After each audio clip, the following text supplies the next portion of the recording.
मैं एक चीज आपको बता दूं, जो भी चीज मैं बोलता हूं उसको स्टार्ट करने से पहले मैं आपको बता दूं, आप लोग को कॉपी पेन रखने की जरूरत नहीं है। जो भी चीज डिस्कशन होती है सारी की चीजें रिकॉर्ड होती हैं, पूरा ऑडियो रिकॉर्ड होता है, जो मैं डायग्राम में बनाऊंगा सब रिकॉर्ड होगा। रिकॉर्डिंग के बाद ये वीडियो आपको मिल जाएगी। रिकॉर्डिंग करने से दो फायदा है, एक तो आपको भी और मेरे को भी, ठीक है ना। मेरे को फायदा क्या है, मेरे को फायदा है कि 3 घंटे का सेशन, मतलब 3 घंटे सिर्फ मैं बोलता हूं, आप सुनते हो, आप अंडरस्टैंड करते हो, चीजों को कैच करते हो, आप लिखने में टाइम वेस्ट नहीं करना।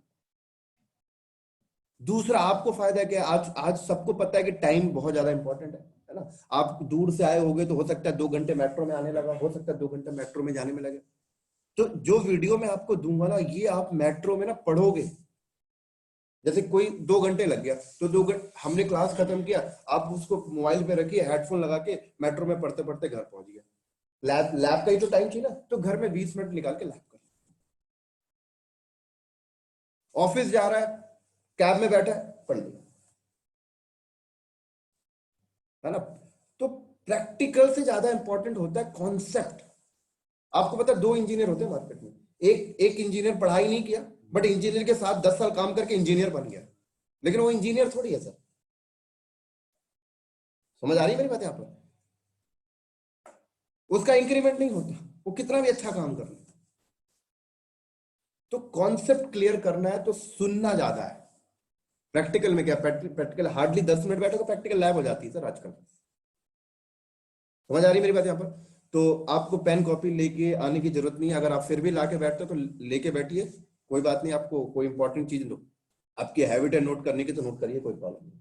अदरवाइज मैं जो बोलूंगा सारा कुछ रिकॉर्ड हो रहा है, आप जो पूछोगे वो भी रिकॉर्ड हो रहा है, ऑनलाइन से जो बंदे पूछेंगे वो भी रिकॉर्ड हो रहा है, और क्लास के बाद ये वीडियो आपको मिल जाएंगी।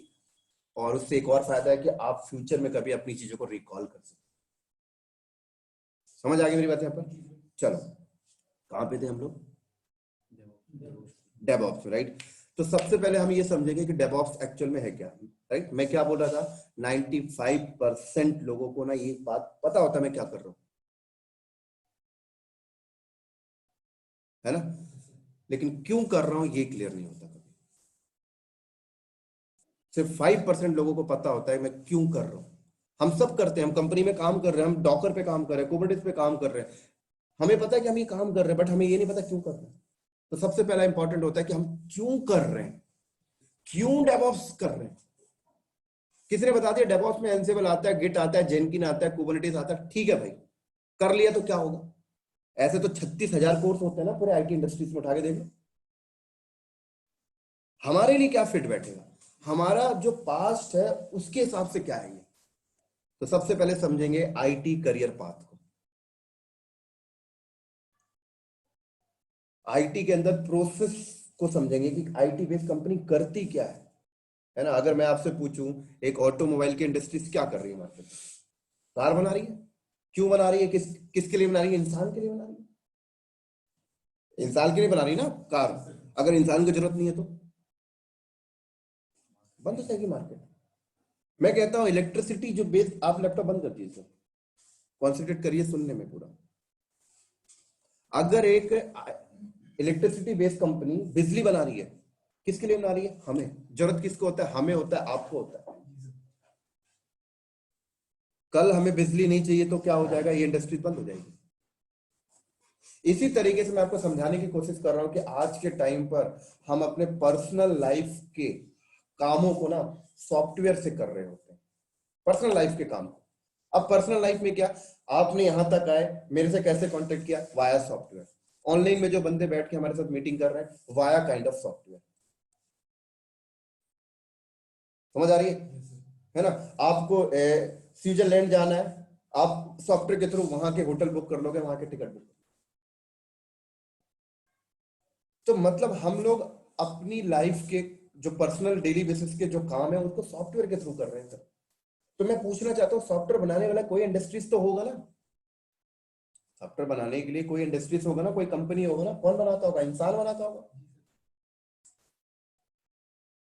समझ में आ रही है मेरी बात। और उन्हीं की वजह से हमें जॉब मिलती है। तो एक कंपनी सॉफ्टवेयर बना रही है तो उसको हाउस कीपिंग का बंदा भी चाहिए, उसको लैन केबल लगाने वाला बंदा भी चाहिए, उसको लिनक्स सर्वर इंस्टॉल करने वाला बंदा भी चाहिए, उसको स्विच राउटर रैक में माउंट करने वाला बंदा भी चाहिए। समझ आ रही है? उसको 5,000 सर्वर में कुछ इंस्टॉलेशन करवाना है तो उसके लिए ऑटोमेशन वाला बंदा चाहिए। मतलब सब सारी नौकरियां ना उसकी वजह से टिकी हुई है। किसकी वजह से? लोगों को सॉफ्टवेयर की जरूरत पड़ती है, सॉफ्टवेयर बनाने वाली इंडस्ट्री सॉफ्टवेयर बना रही है, उनको ये सारे मैन पावर बंदे चाहिए, वो हमें हायर कर लेते हैं। समझ आ रही मेरी बात यहां पर? तो सबसे पहले हम समझेंगे सर आईटी का प्रोसेस मैनेजमेंट। जिन्होंने सुन रखा है मेरे से ये वाली चीजें एक बार, तो फिर से एक बार सुन लीजिए, रिकॉल हो जाएगा, राइट? लॉस नहीं होने वाला, ठीक है ना? तो सबसे पहले अगर आपको आईटी का प्रोसेस मैनेजमेंट क्लियर नहीं है ना, तो कोई फायदा नहीं आप आईटी का कोई भी कोर्स करें, कोई बेनिफिट का नहीं।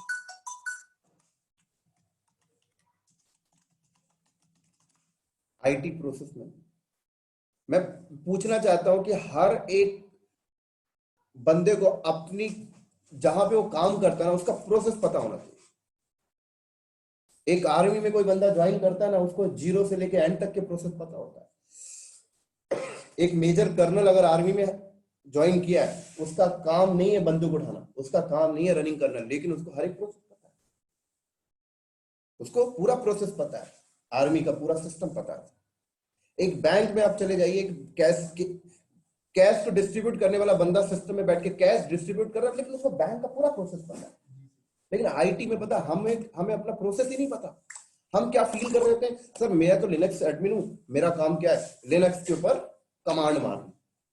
हमें यही नहीं पता कि बैकएंड की टीम क्या करती है और हमारे फ्रंट की टीम क्या कर रही है, मेरा रोल क्या है। मैं अगर सिस्को का राउटर कॉन्फ़िगर कर रहा हूं तो मेरी वजह से कंपनी को क्या प्रॉफिट होगा, मेरी वजह से कंपनी को क्या रेवेन्यू आ रहा है, मेरा क्या प्रोफाइल है, अगर मैं चला गया तो क्या होगा। समझ आ रही मेरी बात यहां पर? जब तक हमें ये चीज नहीं पता तब तक पता है क्या होगा, हम भटकते रहेंगे। किसी ने बोला ये कर ले, किसी ने बोला ये कर ले, किसी ने बोला बड़े भाई ने बोला तो डेवऑप्स कर ले, किसी ने बोला मेरा मन कर लिया तो डेवऑप्स कर लो। ऐसे क्वेश्चंस हमारे दिमाग में आते हैं। किसी ने बोला मेरे बॉस ने बोला तो मैं कर लिया, किसी ने मुझे समझाया तो मैंने कर लिया। आपको अपना करियर आपको डिसाइड करना है कि मेरे को किस रास्ते में चलना है। समझ आ रही है मेरी बात यहाँ पर? तो थोड़े टाइम के लिए आप लोग ऐसा समझिए कि आप लोग सॉफ्टवेयर बनाने जा रहे हो। आप किसी का काम नहीं करोगे, आप सॉफ्टवेयर बनाओगे। फील कर लो थोड़े टाइम के लिए कि हम सब मिलकर, ऑनलाइन में जो दो लोग बैठे, हम सब 8-10 मिलकर हमने सोचा कि हम एक प्रोडक्ट बनाएंगे, सॉफ्टवेयर बनाएंगे। किसके लिए बनाएंगे? इंसान के लिए। इंसान को ही तो चाहिए ना, जानवर को थोड़ी चाहिए सॉफ्टवेयर। तो चलो कोई भी एक प्रोडक्ट उठा लिया आपने बनाने के लिए, लेकिन सॉफ्टवेयर को बनाने के लिए सबसे पहले क्या चाहिए हमें?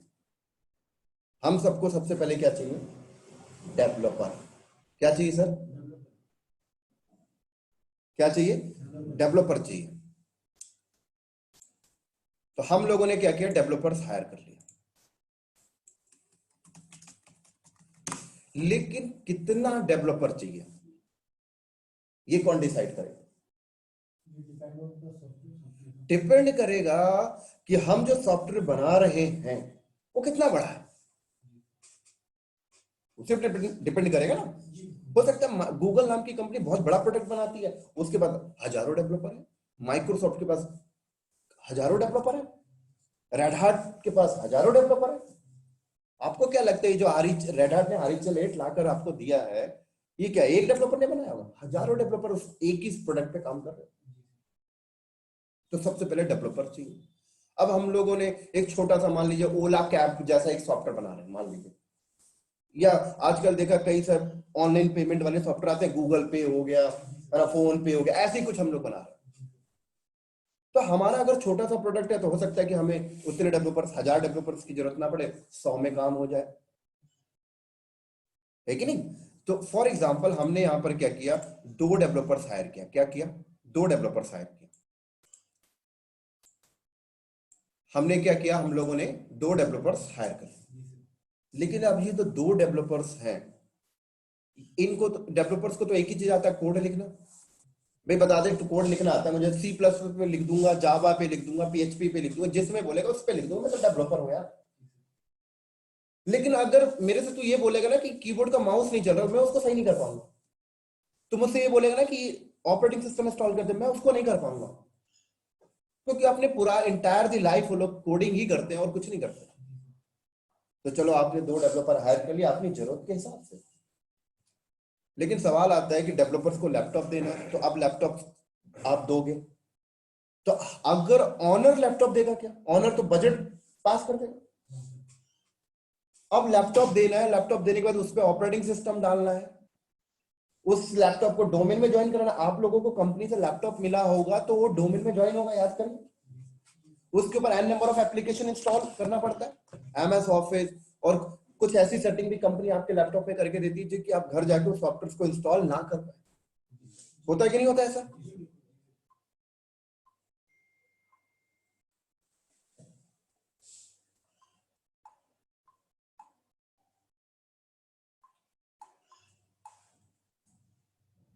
ठीक है, समझ आ रही है मेरी बात यहाँ पर? तो इसका मतलब डेवलपर्स के लैपटॉप की मैनेजमेंट के लिए ना आपको एक टीम चाहिए। अब मैं अगर बात करूं कि हम लोग सब मालिक हैं सॉफ्टवेयर बनाने के लिए, तो डेवलपर्स कितना भी स्मार्ट क्यों ना हो, हमारे लिए एक रिसोर्स है सर। ऑनर के लिए तो एक रिसोर्स है, कितना भी इंटेलिजेंट डेवलपर क्यों ना हो, वो रिसोर्स है सर, वो कुछ भी नहीं है। समझ आ रही है मेरी बात यहाँ पर? तो अब डेवलपर्स के लैपटॉप को मैनेज करने के लिए आपको क्या चाहिए? एक ऐसी टीम चाहिए जो ये काम करता हो, कीबोर्ड सही कर दे, माउस सही कर दे। Desktop support engineer. कौन है यहाँ पे डेस्कटॉप सपोर्ट इंजीनियर? था ना? यही काम करते थे, आप भी यही करते थे ऑनलाइन। जी सर। आप में से कौन है डेस्कटॉप सपोर्ट इंजीनियर? मैं था सर। यही काम करते थे, जी। आपने भी किया। तो डेस्कटॉप सपोर्ट इंजीनियर की प्रोफाइल यही होती है कि आपके ऑफिस में 1000 एम्प्लॉई हैं, 1000 एम्प्लॉई में 4 डेस्कटॉप सपोर्ट इंजीनियर रख लिया, 250-250 यूजर को मैनेज करो। क्या मैनेज करो? उनके लैपटॉप में पेन ड्राइव लगानी है, पेन ड्राइव का एक्सेस देना है, डोमेन में ज्वाइन कराना है, कोई एनएसएससी सॉफ्टवेयर इंस्टॉल करना है, चाहिए ना बंदा। सॉफ्टवेयर बनाने वाली कंपनी दूसरे रिसोर्स को हायर की, उस दूसरे रिसोर्स को क्या बोला जाता है? Desktop support engineer. लेकिन मैं आपसे पूछना चाहता हूँ, क्या हम लोग जो सॉफ्टवेयर बनाने के लिए जो हम मार्केट पे आए हैं, क्या हमारा गोल अचीव हुआ? अभी तक गोल अचीव नहीं हुआ सर। गोल हम लोग का कब अचीव होगा? जब हमारा सॉफ्टवेयर बनेगा और बन के मार्केट में बिकेगा, लोग खरीदेंगे, उससे पैसे आएंगे, तब हमारा गोल अचीव होगा। माइक्रोसॉफ्ट नाम की कंपनी जो विंडोज सर्वर 19 बनाती है, 16 बनाती है, इनका गोल कब अचीव होता है? जब आईबीएम, एचसीएल, टीसीएस जैसी कंपनी उसको लेती है, लाइसेंस लेती है, तब जाके गोल अचीव होता है। रेड हार्ट नाम की कंपनी जो आरएचएल 8 बनाया, उसका गोल कब अचीव होता है? जब आईबीएम नाम की कंपनी उसको अपने प्रोडक्शन में डालकर सब्सक्रिप्शन लेती है, तब जाके गोल अचीव होता है। समझ आ रही मेरे बात? तो इसका मतलब हमारा गोल अभी अचीव नहीं हुआ। अभी तो हम सिर्फ इनको सैलरी बांट रहे हैं रिसोर्स हायर करके। तो मतलब हमें भी क्या चाहिए सर? हमें भी गोल अचीव करने के लिए थोड़ा सा वेट करना पड़ेगा। तो हमारा यहां तक का प्रोसेस हो गया, अभी कुछ प्रॉफिट नहीं हुआ हमें। अब कंपनी क्या करेगी? हम लोग के दिमाग में क्वेश्चन आएगा, अभी पता है, हम सब ऑनर के दिमाग में क्वेश्चन आएगा कि ठीक है हमने डेवलपर्स हायर कर लिया, लेकिन कल को अगर डेवलपर्स अपने लैपटॉप में बैठ के कोडिंग कर रहा है, तो उसका कोड उनके लोकल हार्ड ड्राइव में जाके स्टोर हो रहा है, लोकल हार्ड ड्राइव में स्टोर हो रहा है। कल को डेवलपर का लैपटॉप चोरी हो जाए, क्रैश हो जाए, तो ठीक है भाई, लैपटॉप का कॉस्ट क्या होगा? 40,000, 45,000, कोई दिक्कत नहीं। लेकिन कोड जो 6 महीने से पड़ा हुआ था, उसका क्या दोबारा लिखवाओगे? कंपनी के लिए इंपॉर्टेंट क्या? टाइम। तो हमारे दिमाग में क्वेश्चन वगैरह ऐसा कुछ, कोडिंग का ना बैकअप सर्वर बनाओ। अब बैकअप का मतलब क्या? कि डेवलपर को बोलो कि जो भी कोडिंग आप करते हो ना, उस कोड को ना एक सेंट्रलाइज लोकेशन में आप अपलोड कर दो, जिससे भाई एक कॉपी हमारे पास भी रहे, आपके पास भी, अच्छी बात है। तो आप लोग क्या करोगे? अब आप लोग नेहरू प्लेस जाओगे, नेहरू प्लेस से आपने एक सर्वर परचेज किया। अब सर्वर परचेज कर रहे हो, मान लो ग्रेड सर्वर, तो हो सकता है 2.5-3 लाख का ही हो, 5 लाख का हो। सर्वर आपने परचेज करना है, हम सब ने। अब इसके ऊपर ऑपरेटिंग सिस्टम डालना है। भाई किसी भी हार्डवेयर को ऑपरेट करने के लिए ऑपरेटिंग सिस्टम चाहिए ना। बिना ऑपरेटिंग सिस्टम के कोई हार्डवेयर ऑपरेट नहीं होता सर। अब ऑपरेटिंग सिस्टम क्या डाले? कुछ भी डाल ले भाई। है ना। कोई बंदा, हम लोग कंफर्टेबल विंडोज में थे तो हमने विंडोज डाल लिया, हम थोड़ा सा स्मार्ट हो चुके हैं तो हमने लिनक्स डाल लिया। वो मैटर अभी नहीं कर रहा क्या ऑपरेटिंग सिस्टम यूज कर रहा है। हमने एक ऑपरेटिंग सिस्टम डाला, उसके बाद हमने क्या किया, एक फोल्डर बनाया यहाँ पर। मान लीजिए हमने यहाँ पर एक फोल्डर बनाया कॉमन नाम का, और हमने इस फोल्डर को शेयर कर दिया, और हमने क्या बोला, डेवलपर्स के सिस्टम पे राइट्स दे दिया। अब डेवलपर्स क्या करते हैं, कोडिंग लिखते हैं, हर शाम को 5:30 बजे पंच आउट करने से पहले कोड को अपलोड करते हैं एक फोल्डर बनाकर हर डेट बाय डेट के हिसाब से, और निकल जाते हैं। ठीक है भाई, एक कॉपी हमारे पास आ रही है।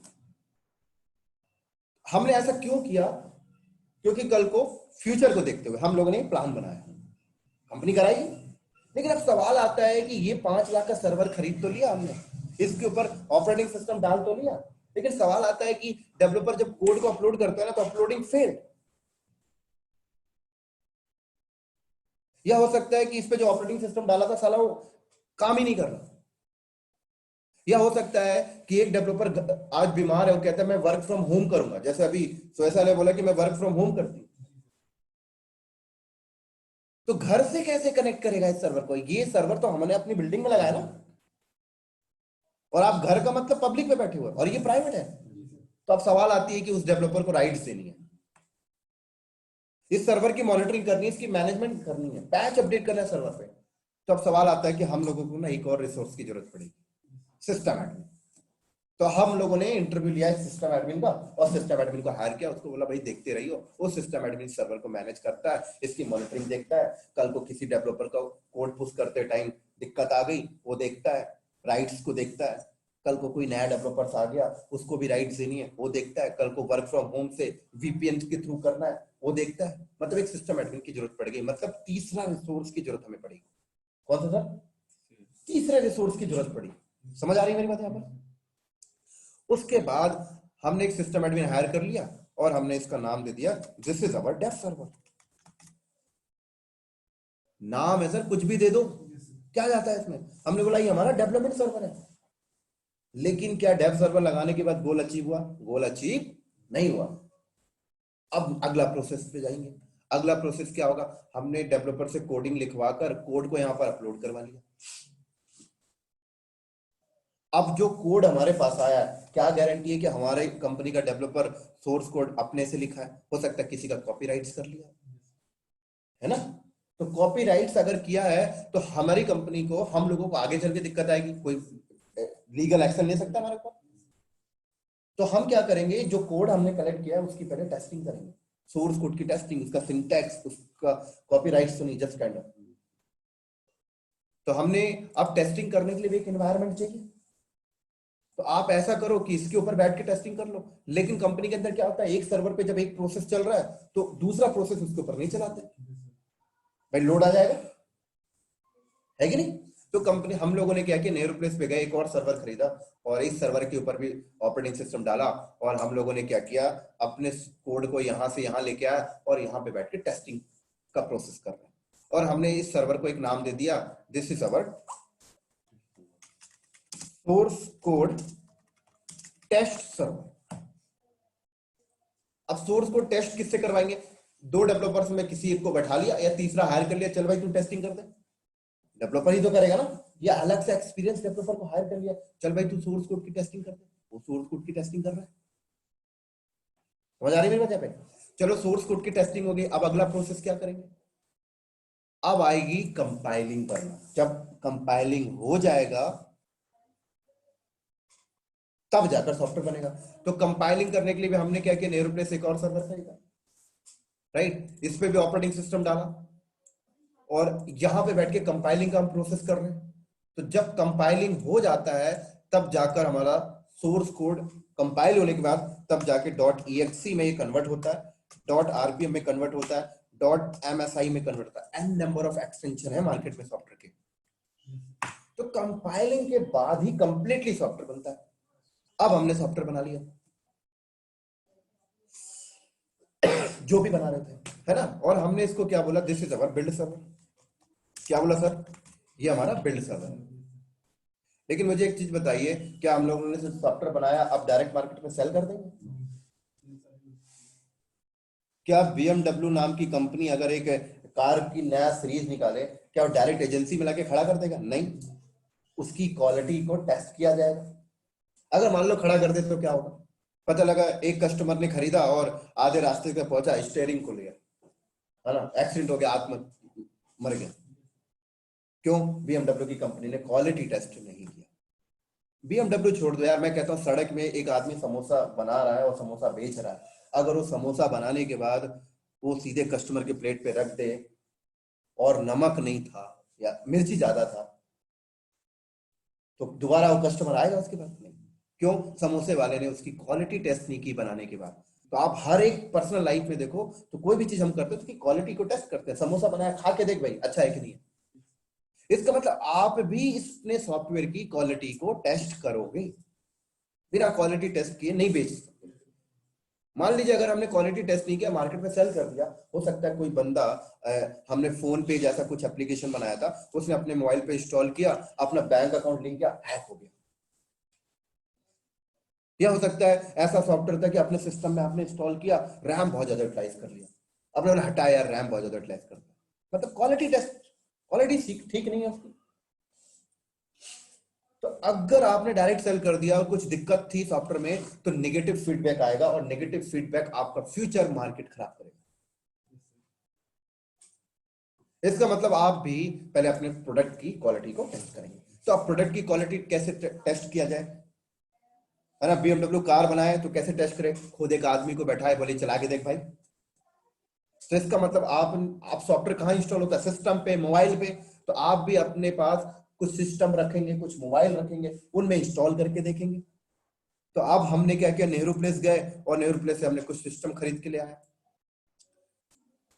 कुछ सिस्टम खरीद के ले आए हमने। अब सिस्टम के ऊपर, अब एक सिस्टम के ऊपर विंडो 10 डाला, एक पे XP डाला, 7 डाला, क्योंकि जब कोई एक सॉफ्टवेयर बनता है तो हर एक ऑपरेटिंग सिस्टम के लिए बनता है। VLC मीडिया प्लेयर बना है तो उसमें मैक में भी इंस्टॉल होता है और विंडो 10 में भी होता है, XP में भी होता है, लिनक्स में भी होता है, सब में होता है। तो हमने यहाँ पे कुछ सिस्टम खरीदा, एक में विंडो डाला, एक में 7, XP, मैक, और हमने इन सॉफ्टवेयर को सब में इंस्टॉल किया और इंस्टॉल करके कुछ बंदे हायर कर लिए, बोले भाई टेस्टिंग करना। क्या टेस्टिंग करना? चेक करना रैम तो बहुत ज्यादा यूटिलाइज नहीं कर रहा है, CPU तो बहुत ज्यादा यूटिलाइज नहीं कर रहा है, और रिपोर्ट बता देना हमें बस। तो मान लीजिए सॉफ्टवेयर को इस पे इंस्टॉल करके क्वालिटी टेस्ट की गई, क्वालिटी की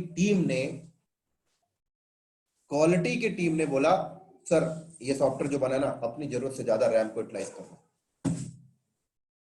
हम लोग मालिक थे, हमें पता लगा भाई तो बेकार है, इसको सेल नहीं किया जाएगा। तो हमने अपने डेवलपर को पकड़ा, बोला भाई ये बग है, इसको सही कर। अब डेवलपर फिर कोड को दोबारा से सही करेगा। डेवलपर क्या करेगा? कोड को दोबारा से सही करने की कोशिश करेगा। उसने फिर राइट किया, फिर अपलोड किया, फिर उसकी टेस्टिंग हुई, फिर कंपाइलिंग हुई, फिर अपलोड किया गया, फिर क्वालिटी टेस्ट की गई। और जब तक क्वालिटी टेस्ट के बाद रिपोर्ट पॉजिटिव नहीं आ जाता, तब तक हम उसको आगे नहीं लेके जाएंगे, कोई भी कंपनी। ये सिर्फ मैं सॉफ्टवेयर बेस्ड कंपनी के साथ रिलेट नहीं कर रहा हूं इस चीजों को, पूरे वर्ल्ड में ऐसा होता है सर। मैं रिलायंस में काम करता था, वहां पे बिजली बनता था, हमारी रिलायंस भी बिजली को ऐसे सेल नहीं करती थी। बिजली को भी पावर ग्रिड को देने से पहले हम लोग अपना जनरेटर लगा के वहां टेस्टिंग करते थे। और मान लीजिए टेस्टिंग के बाद रिपोर्ट पॉजिटिव है, परफेक्ट। आपको क्या लगता है माइक्रोसॉफ्ट ने जो सॉफ्टवेयर बनाया वो नहीं करता? वो बिल्कुल करता, सब लोग करते हैं। तो अगर रिपोर्ट पॉजिटिव आया, अब बात किया जाएगा चलो सेल कर दो। अब सेल कैसे करेंगे? आपने कभी देखा है सॉफ्टवेयर सड़क पे बिकता हुआ, किसी दुकान में बिकता हुआ देखा कभी? नहीं। क्या होता है, माइक्रोसॉफ्ट के साइट पे जाइए, वहां से उनका इमेज उठाइए, लाइसेंस नंबर भी ले लीजिए। रेडिट के वेबसाइट पे जाइए, वहां से RHEL उठाइए, लाइसेंस नंबर भी ले लीजिए। SAP उठाइए, SAP इंस्टॉल करिए, लाइसेंस नंबर ले लीजिए। ऑनलाइन बिक रहा ना, मतलब कहीं ना कहीं उन्होंने ऑनलाइन पे स्टोर रखा है, मतलब किसी कंप्यूटर के ऊपर स्टोर होगा। तो हम लोग भी अब क्या करेंगे, हमने नेहरू प्लेस पे गए और कुछ सर्वर्स हमने यहाँ पे खरीदा, और इन सर्वर के ऊपर हमने अपने सॉफ्टवेयर को क्या कर दिया, लाके स्टोर कर दिया। क्या कर दिया? स्टोर कर दिया। और ये वाला इन्वायरमेंट हमने क्या बोला, ये वाला जो इन्वायरमेंट था, ये वाला इन्वायरमेंट हमारा इंटरनेट से कनेक्टेड है, ये रहा इंटरनेट। और हमारे कस्टमर ये बैठे हुए हैं, ये हमारे कस्टमर है, ये हमारे कस्टमर है, ये हमारे कस्टमर है, ये हमारे कस्टमर है। ये कस्टमर वाया इंटरनेट आते हैं, वाया इंटरनेट के थ्रू हमारे पास आते हैं और हमारे यहाँ से सॉफ्टवेयर को पिक करके ले जाते हैं। हमने वैसी पॉलिसी लगाई है 30 डेज के लिए सॉफ्टवेयर फ्री है, उसके बाद पे करिए। तो कस्टमर को पसंद आता है तो पे करता है, अब जाकर हम मालिक हैं तो हमारा गोल अचीव, राइट। हम लोग सॉफ्टवेयर बनाने के लिए ये प्रोसेस यूज करते हैं और हमने बोला this is our staging environment. हमने इसको बोला ये हमारा स्टेजिंग एनवायरनमेंट है, जिसको आप प्री प्रोडक्शन एनवायरनमेंट बोलते हो, प्रोडक्शन से पहले। ये हो गया आपका प्रोडक्शन एनवायरनमेंट। समझ आ रही है मेरी बात यहां पर? क्लियर? अब कई कंपनी पता है ऐसे भी मिलेगी, इधर देखिए, कई कंपनी क्या ऐसे मिलेगी, डेवलपर के सिस्टम पे ही कोड लिखवाएगी, उसको बोलेगी तू वहीं टेस्ट कर ले, सब कुछ तू वहीं कर ले, सीधे प्रोडक्शन में डाल देगी। लेकिन this is not a good way. एक लेयर को लेके चलोगे तो अच्छा रहता है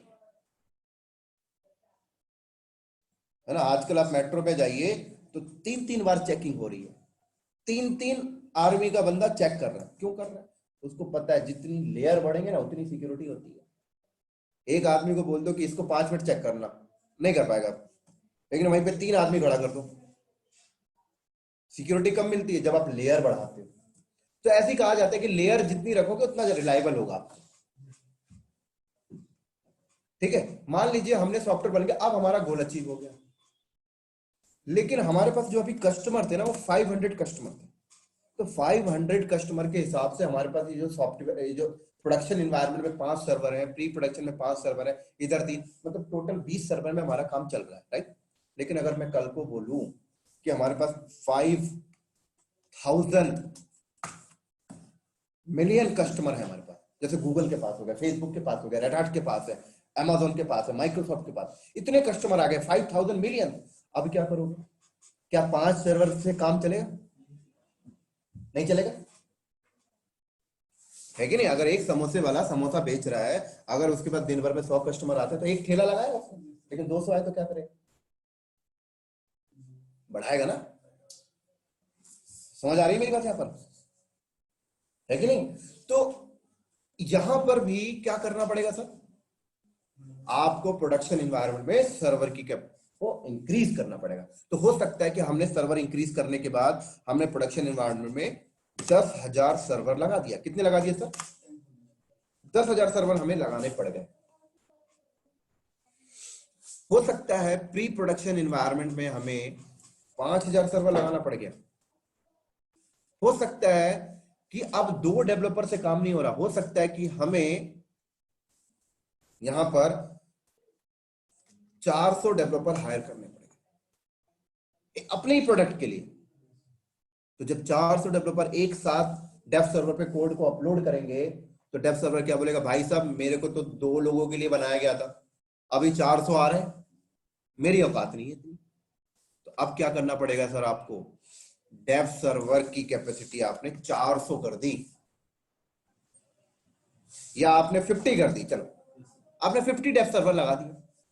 अब पता लगता है सोर्स कोड की टेस्टिंग भी बड़े लेवल पे हो रही है, 50 सोर्स कोड टेस्ट सर्वर हो गए, 50 आपके पास कंपाइलिंग सर्वर हो गए। तो टोटल कितने सर्वर हो गए सर आपके पास?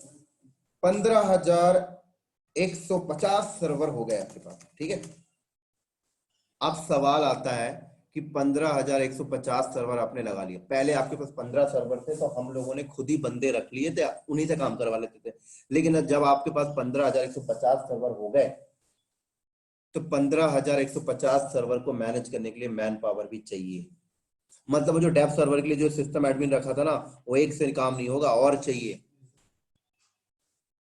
डेवलपमेंट में 10,000 सर्वर है, उनको मैनेज करने के लिए और चाहिए 10,000 सर्वर पे लिनक्स पड़ा हुआ, लिनक्स का बंदा चाहिए साला। एक दो ऑप्शन है हमारे पास, एक तो खुद ही हायर कर लो,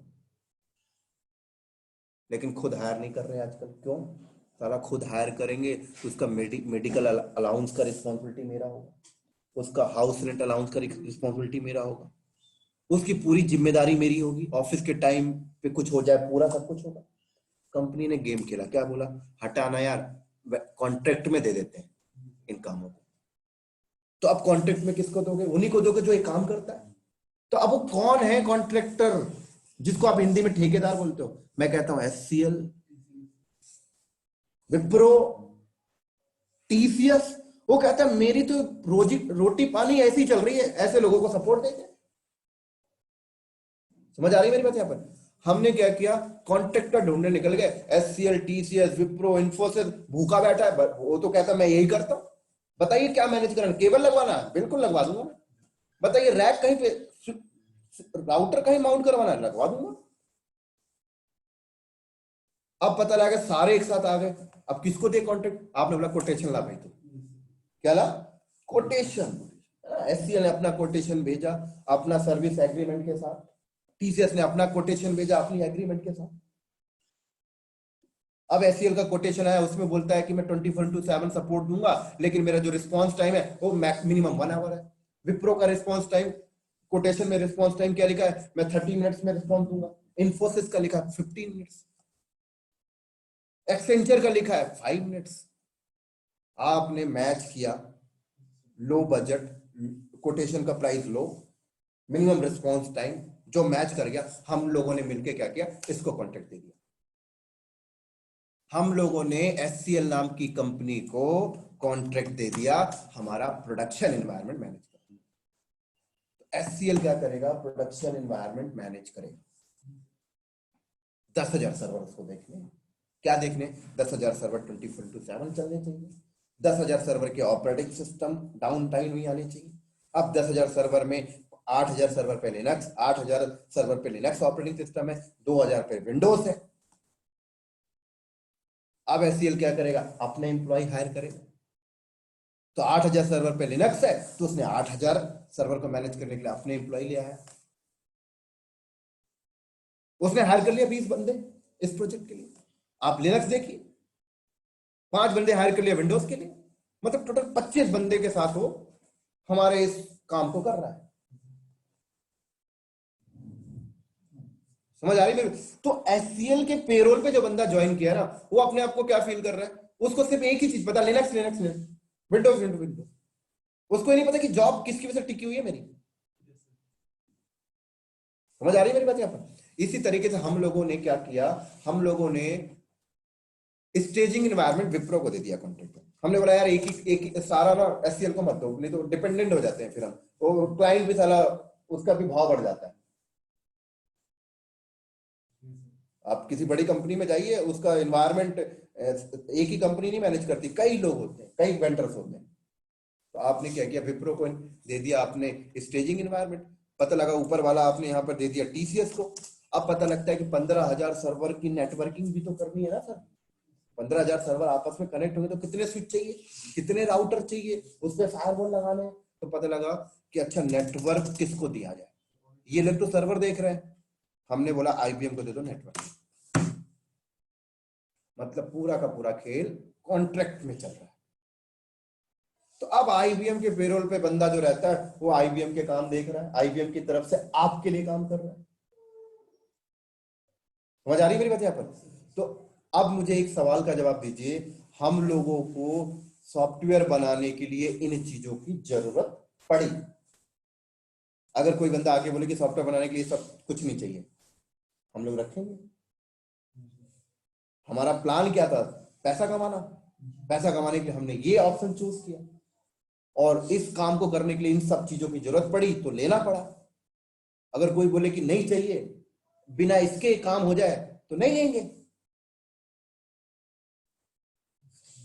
है ना। लेकिन एचसीएल में जो बंदा जॉब कर रहा है वो क्या फील करता है, साला मेरी वजह से तो ये चल रहा है। आईबीएम में जो बंदा जो वो कह रहा है मेरी, ऐसा कुछ नहीं है। जहां ऊपर से गाज गिरा ना तो सब ऐसे ऐसे हो जाता है। क्यों? क्योंकि उसको प्रोसेस मैनेजमेंट नहीं पता। मैं कहता हूं आज इंडिया के अंदर हर एक आदमी देश की सुरक्षा करने लगे ना, आर्मी की वैल्यू कम हो जाएगी। क्यों ऐसा समझ रहा था वो? क्योंकि उसको प्रोसेस मैनेजमेंट, उससे क्या लगता है कि लिनक्स विंडोज, नेटवर्किंग। नहीं सर, इन सब चीजों की जरूरत क्यों हो रही है, वो चीज पता होना बहुत इंपॉर्टेंट है आपके लिए, राइट। तो अब क्या हुआ, आप इसी के शिकार में फंस भी गए, आप इस शिकार में कैसे फंसे पता है? मार्केट में आ गया अमेज़न, मार्केट में आ गया माइक्रोसॉफ्ट, गेम खेल गए इन्होंने। क्या गेम खेला अमेज़न ने? इन्होंने बोला यार, बहुत सारे लोग हो गए सॉफ्टवेयर बनाने वाले, उन्होंने बोला यार ये सॉफ्टवेयर बनाने वाली कंपनियों को ना ये हार्डवेयर चाहिए होता है, इन लोगों ना ये एससीएल छोटे मोटे कंपनियों को कॉन्ट्रैक्ट में देते हैं यार, है ना। ये आईबीएम फाईबीएम के हार्डवेयर खरीदते हैं, परेशान रहते हैं, हर 2 साल 3 साल में रिप्लेस करना पड़ता है। अब अमेज़न ने क्या गेम खेला, वो हर कंट्री में, बड़ी बड़ी कंट्रियों में जहां पे फेमस कंट्रियां, वहां पे जाके अपना बड़ा बड़ा डेटा सेंटर लगा दिया। अब डेटा सेंटर लगाकर ऐसी कंपनियों के पास पहुंचा जो सॉफ्टवेयर बनाते हैं, जैसे हमारे हमारे पास पहुंच गया उसने, हमसे बोला, अमेज़न ने अपनी बिजनेस टीम को भेजा। बिजनेस टीम आज भी यूएस में जाती है और मीटिंग करती है सॉफ्टवेयर प्रोडक्ट बेस्ड कंपनी के साथ, और उनके साथ मीटिंग किया गया, भाई आप लोग क्या करते हो? हम लोगों ने बोला हम तो सॉफ्टवेयर बनाते हैं। क्या सॉफ्टवेयर? फलाना व्हाट्सएप बनाते हैं, ये बता दिया हमने। क्या प्रॉफिट होता है? 50 करोड़ का प्रॉफिट होता है। इन्वेस्टमेंट कितना करते हैं? हम लोगों ने बोला 100 करोड़ इन्वेस्टमेंट करते हैं तो 50 करोड़ रुपए हमें प्रॉफिट होता है। अमेज़न का बिजनेस टीम हंस लिया, बोला 50 करोड़ रुपए इन्वेस्टमेंट करते हो, मैं 25 करोड़ इन्वेस्टमेंट में आपका काम करवा दूंगा। तो जब सवाल आया कि 25 करोड़ रुपए के इन्वेस्टमेंट में उन्होंने बोला कि हम आपका काम करवा देंगे, तो एक एक्साइटमेंट आएगा कि नहीं आएगा मालिक के अंदर? बता, सीधे 25 करोड़ रुपए बचा रहा है कंपनी का, और पैसा ही सब कुछ होता है, जो कॉस्ट बता दे वही राजा है कंपनी के अंदर, है कि नहीं? तो पूछे हमने, बता भाई कैसे करवाया? तो अमेज़न के बिजनेस टीम ने बोला कि हम लोगों ने बड़ा बड़ा डेटा सेंटर बनाया है और ये वर्चुअली है, आप ये जो हार्डवेयर जो दुकान से खरीदते थे ना, ये हमसे ले लीजिए, हमसे आप लेंगे तो हम आपसे कूलिंग सिस्टम का पैसा नहीं लेंगे, हम आपसे बिल्डिंग का रेंट का पैसा नहीं लेंगे, हम आपसे मेंटेनेंस का पैसा नहीं लेंगे, हम आपसे अपफ्रंट कॉस्ट नहीं लेंगे, हमें सिर्फ आप सर्वर के यूज का पैसा दे देना, बस जितने घंटे यूज करोगे। हमने उसका रेशियो निकाला तो सही में 25 करोड़ पे काम हो रहा था। लेकिन एक कंडीशन हमारे पास आ गई थी। क्या कंडीशन? यार हमने लास्ट ईयर ही ना 50 करोड़ का इंफ्रास्ट्रक्चर लगाया, तो हम अभी नहीं जा सकते, क्योंकि भाई अभी हमने हार्डवेयर लगाया है, अगर हम अभी चले गए 50 करोड़ इन्वेस्टमेंट करने के बाद, अगर हम कल चले गए तो हमारे लिए तो लॉस है। मैं कहता हूं अगर आपका घर दिल्ली में है तो आपको कोई 5,000 में भी फ्लैट देना आपके लिए तो घाटा है। गलत बोल रहा हूं क्या? अगर आपका घर दिल्ली में खुद का है तो कोई 2,000 में भी फ्लैट दे, वो भी घाटा है। लेकिन अगर मैं आपसे, यहां पर कंपनी के साथ ये हुआ कि उसका जो इंफ्रास्ट्रक्चर था ना, वो एक्सपायर होने वाला था। मतलब हर एक हार्डवेयर की एक लाइफ होती है, 5 साल के बाद एक्सपायर हो जाता है, 6 साल के बाद एक्सपायर हो जाता है। अब मान लो एक्सपायर होने वाला है, अब क्या करोगे? तो ठीक है, एक्सपायर होने वाला था तो हमने डिसीजन लिया कि चलो चलते हैं, प्रॉफिट हो रहा है भाई। तो अब सवाल आया कि क्लाउड वहां पे जाके अपना डेटा सेंटर लगाएंगे तो हमें प्रॉफिट है कि नहीं? तो हम लोगों ने डिसीजन लिया। अब बात आती है, हम लोग को ये भी तो सोचना है ना, हमारे वेंडर का करियर क्या होगा? कौन सा वेंडर? एचसीएल, विप्रो, टीसीएस, इनका क्या सोचे? होगा कि नहीं होगा? तो मैं कहता हूं 15,150 सर्वर आपने क्लाउड में जाके लगा दिया, कोई भी क्लाउड प्रोवाइडर हो, मैटर नहीं करता है, लेकिन 15,500 सर्वर तो आज भी लगाने पड़े। मतलब उनको वहां पे भी नेटवर्किंग करना पड़ेगा, वहां पर भी मॉनिटरिंग करना, सब कुछ करना है, तो मतलब टीम तो आज भी चाहिए। हमने एचसीएल, विप्रो, टीसीएस को कॉन्ट्रैक्ट क्या दिया था? यही मैन पावर के तो कॉन्ट्रैक्ट दिए थे ना, डेली बेसिस के जॉब के कॉन्ट्रैक्ट दिए थे। इसका मतलब साफ बात है कि कॉन्ट्रैक्ट नहीं हटाएंगे भाई, बंदे तो चाहिए ना, कॉन्ट्रैक्ट क्यों हटाना, नहीं हटाएंगे। लेकिन सवाल ये आता है कि एचसीएल, विप्रो, टीसीएस जो अपने बंदे हायर किया है ना, वो बंदों को तो ऑन प्रेमिसेस में काम करने का एक्सपीरियंस है, क्लाउड तो एक नया प्लेटफॉर्म उनके लिए हो जाएगा, है ना। तो अब हम लोगों ने क्या किया, अपने वेंडर को ना एक ईमेल ठोक दिया। क्या ईमेल ठोक दिया? कि भाई हमारा एनवायरनमेंट नेक्स्ट ईयर तक क्लाउड पे जा रहा है, आपके पास जो मैन पावर है उनको ट्रेनिंग दे दो आप, या फिर अपनी नई टीम लेके आना, नहीं तो फिर हम कॉन्ट्रैक्ट हटा देंगे। एचसीएल बोला यार ये क्या हो गया, विप्रो बोला ये क्या हो गया साला, अब तो कॉन्ट्रैक्ट चला जाएगा हाथ से, 10 करोड़ रुपए आ रहे थे। एचसीएल ने भी गेम खेला, मुझे भी तो बंदों के साथ ही गेम खेलना है। क्या गेम खेला? एक बाहर से ट्रेनर बुलाया, उस प्रोजेक्ट में जो बंदे थे उनको एक हफ्ते की ट्रेनिंग करना, ट्रेनिंग कर लिए बंदे। नहीं था पैसा एचसीएल के पास, बोला बाहर से करके आ जा, नहीं तो मैं दूसरे हायर कर लूंगा। वो बाहर वाले कौन है? हम लोग हैं। हम लोग परेशान कि क्या हो गया भाई, है ना। और ज्यादा गेम खेलना था तो एचसीएल ने क्या किया, नई वैकेंसी डाल दी कि ये बंदे निकलेंगे, क्लाउड के बंदे आएंगे। और आपको क्या लगता है, एचसीएल एडब्ल्यूएस यूज करने लगा, विप्रो एडब्ल्यूएस यूज करने लगा। एचसीएल लाया क्या? कहां से चेंज हुआ जॉब? ऊपर से, सब ऊपर से हो रहा है। और हम किस मुगालते में फंसे हुए थे? क्यों? हमें प्रोसेस नहीं पता था। समझ आ रही मेरी बात यहां पर? तो अब क्या हुआ कि हमें कॉन्ट्रैक्ट आज भी नहीं हटाना। आज भी बंदे एचसीएल पे काम कर रहे हैं, आज भी बंदे एचसीएल को हमने कॉन्ट्रैक्ट दिया, लेकिन एचसीएल कंपनी के जो बंदे हैं वो हमारा इंफ्रास्ट्रक्चर आज भी देख रहे हैं, मॉनिटरिंग देख रहे हैं, मैनेजमेंट देख रहे हैं, प्रोसेस बैकअप मैनेजमेंट देख रहे हैं, बट वो क्लाउड पे देख रहे हैं। तो ले दे के सवाल ये आता है कि जो इंफ्रास्ट्रक्चर की प्रॉब्लम थी वो हम लोगों ने अपनी सॉल्व कर ली, क्योंकि हमें प्रॉब्लम होता था हर 5 साल के बाद इंफ्रा को रिप्लेस करना है ना। एचसीएल से ईमेल आ गया कि प्रोडक्शन के 4 सर्वर जल गए, है ना, 6 लाख का कोटेशन भेजा, उन्होंने अप्रूव करना है। तो हम लोगों ने अपनी जो सर पे हेडक थी उसको खत्म कर लिया। किसकी वजह से? क्लाउड। भाई काम से मतलब है ना। समझ आ गई मेरी बात यहाँ पर? तो इस तरीके से 75% कंपनियां जो हैं वो अपना इंफ्रास्ट्रक्चर की प्रॉब्लम को सॉल्व करने के लिए कहां जा रही हैं? क्लाउड। अब मैं पूछना चाहता हूं कि 25%, मैंने 100% क्यों नहीं लिखा? मैं पूछना चाहता हूं कि मैंने 100% क्यों नहीं लिखा? तो इसका आंसर आप लोग एक एक करके देंगे कि कौन सी कंपनी है जो क्लाउड पे नहीं जाती इंफ्रा को लगाने। फिर मैं आपको बताऊंगा एक्चुअल में रीजन क्या है जो क्लाउड पे नहीं जाते। आप बोलिए सर पहले।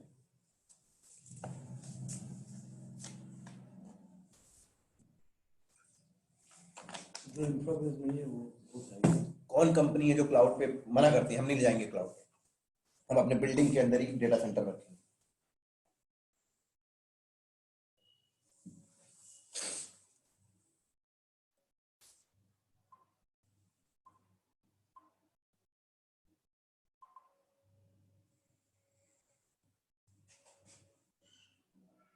जिसका डाटा थोड़ा ज़्यादा सिक्योर हो, जिसका थोड़ा ज्यादा सिक्योर हो। वो ज़्यादा पब्लिक नहीं करना चाहते। अच्छा, इसलिए वो क्लाउड पे नहीं जाना चाहिए। चलो ठीक है, आप बताइए सर।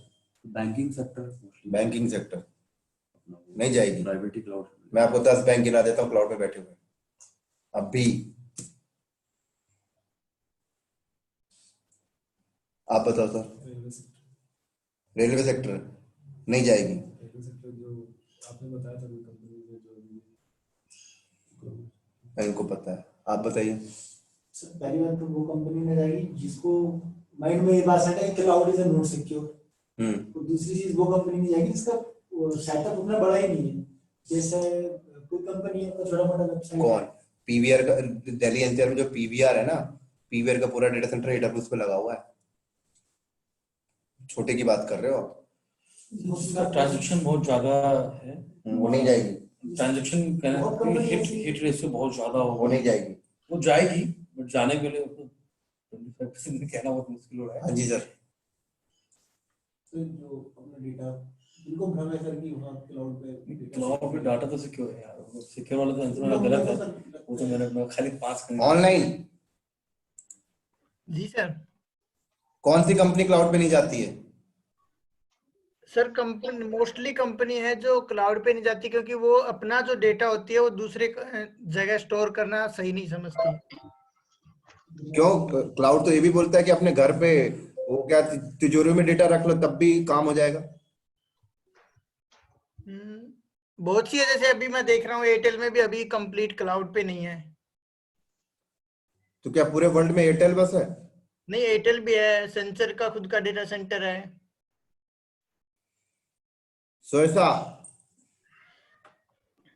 सर क्लाउड पे तो ऐसा नहीं है कि कंपनी नहीं जाएगी, क्योंकि अगर उसको अपने सॉफ्टवेयर्स वगैरह मतलब कोई प्रोडक्शन बेस्ड कंपनी है तो अगर उसको सेल करना है अपना प्रोडक्ट तो क्लाउड पे तो जाएगी ही जाएगी, बट ऑब्वियस है।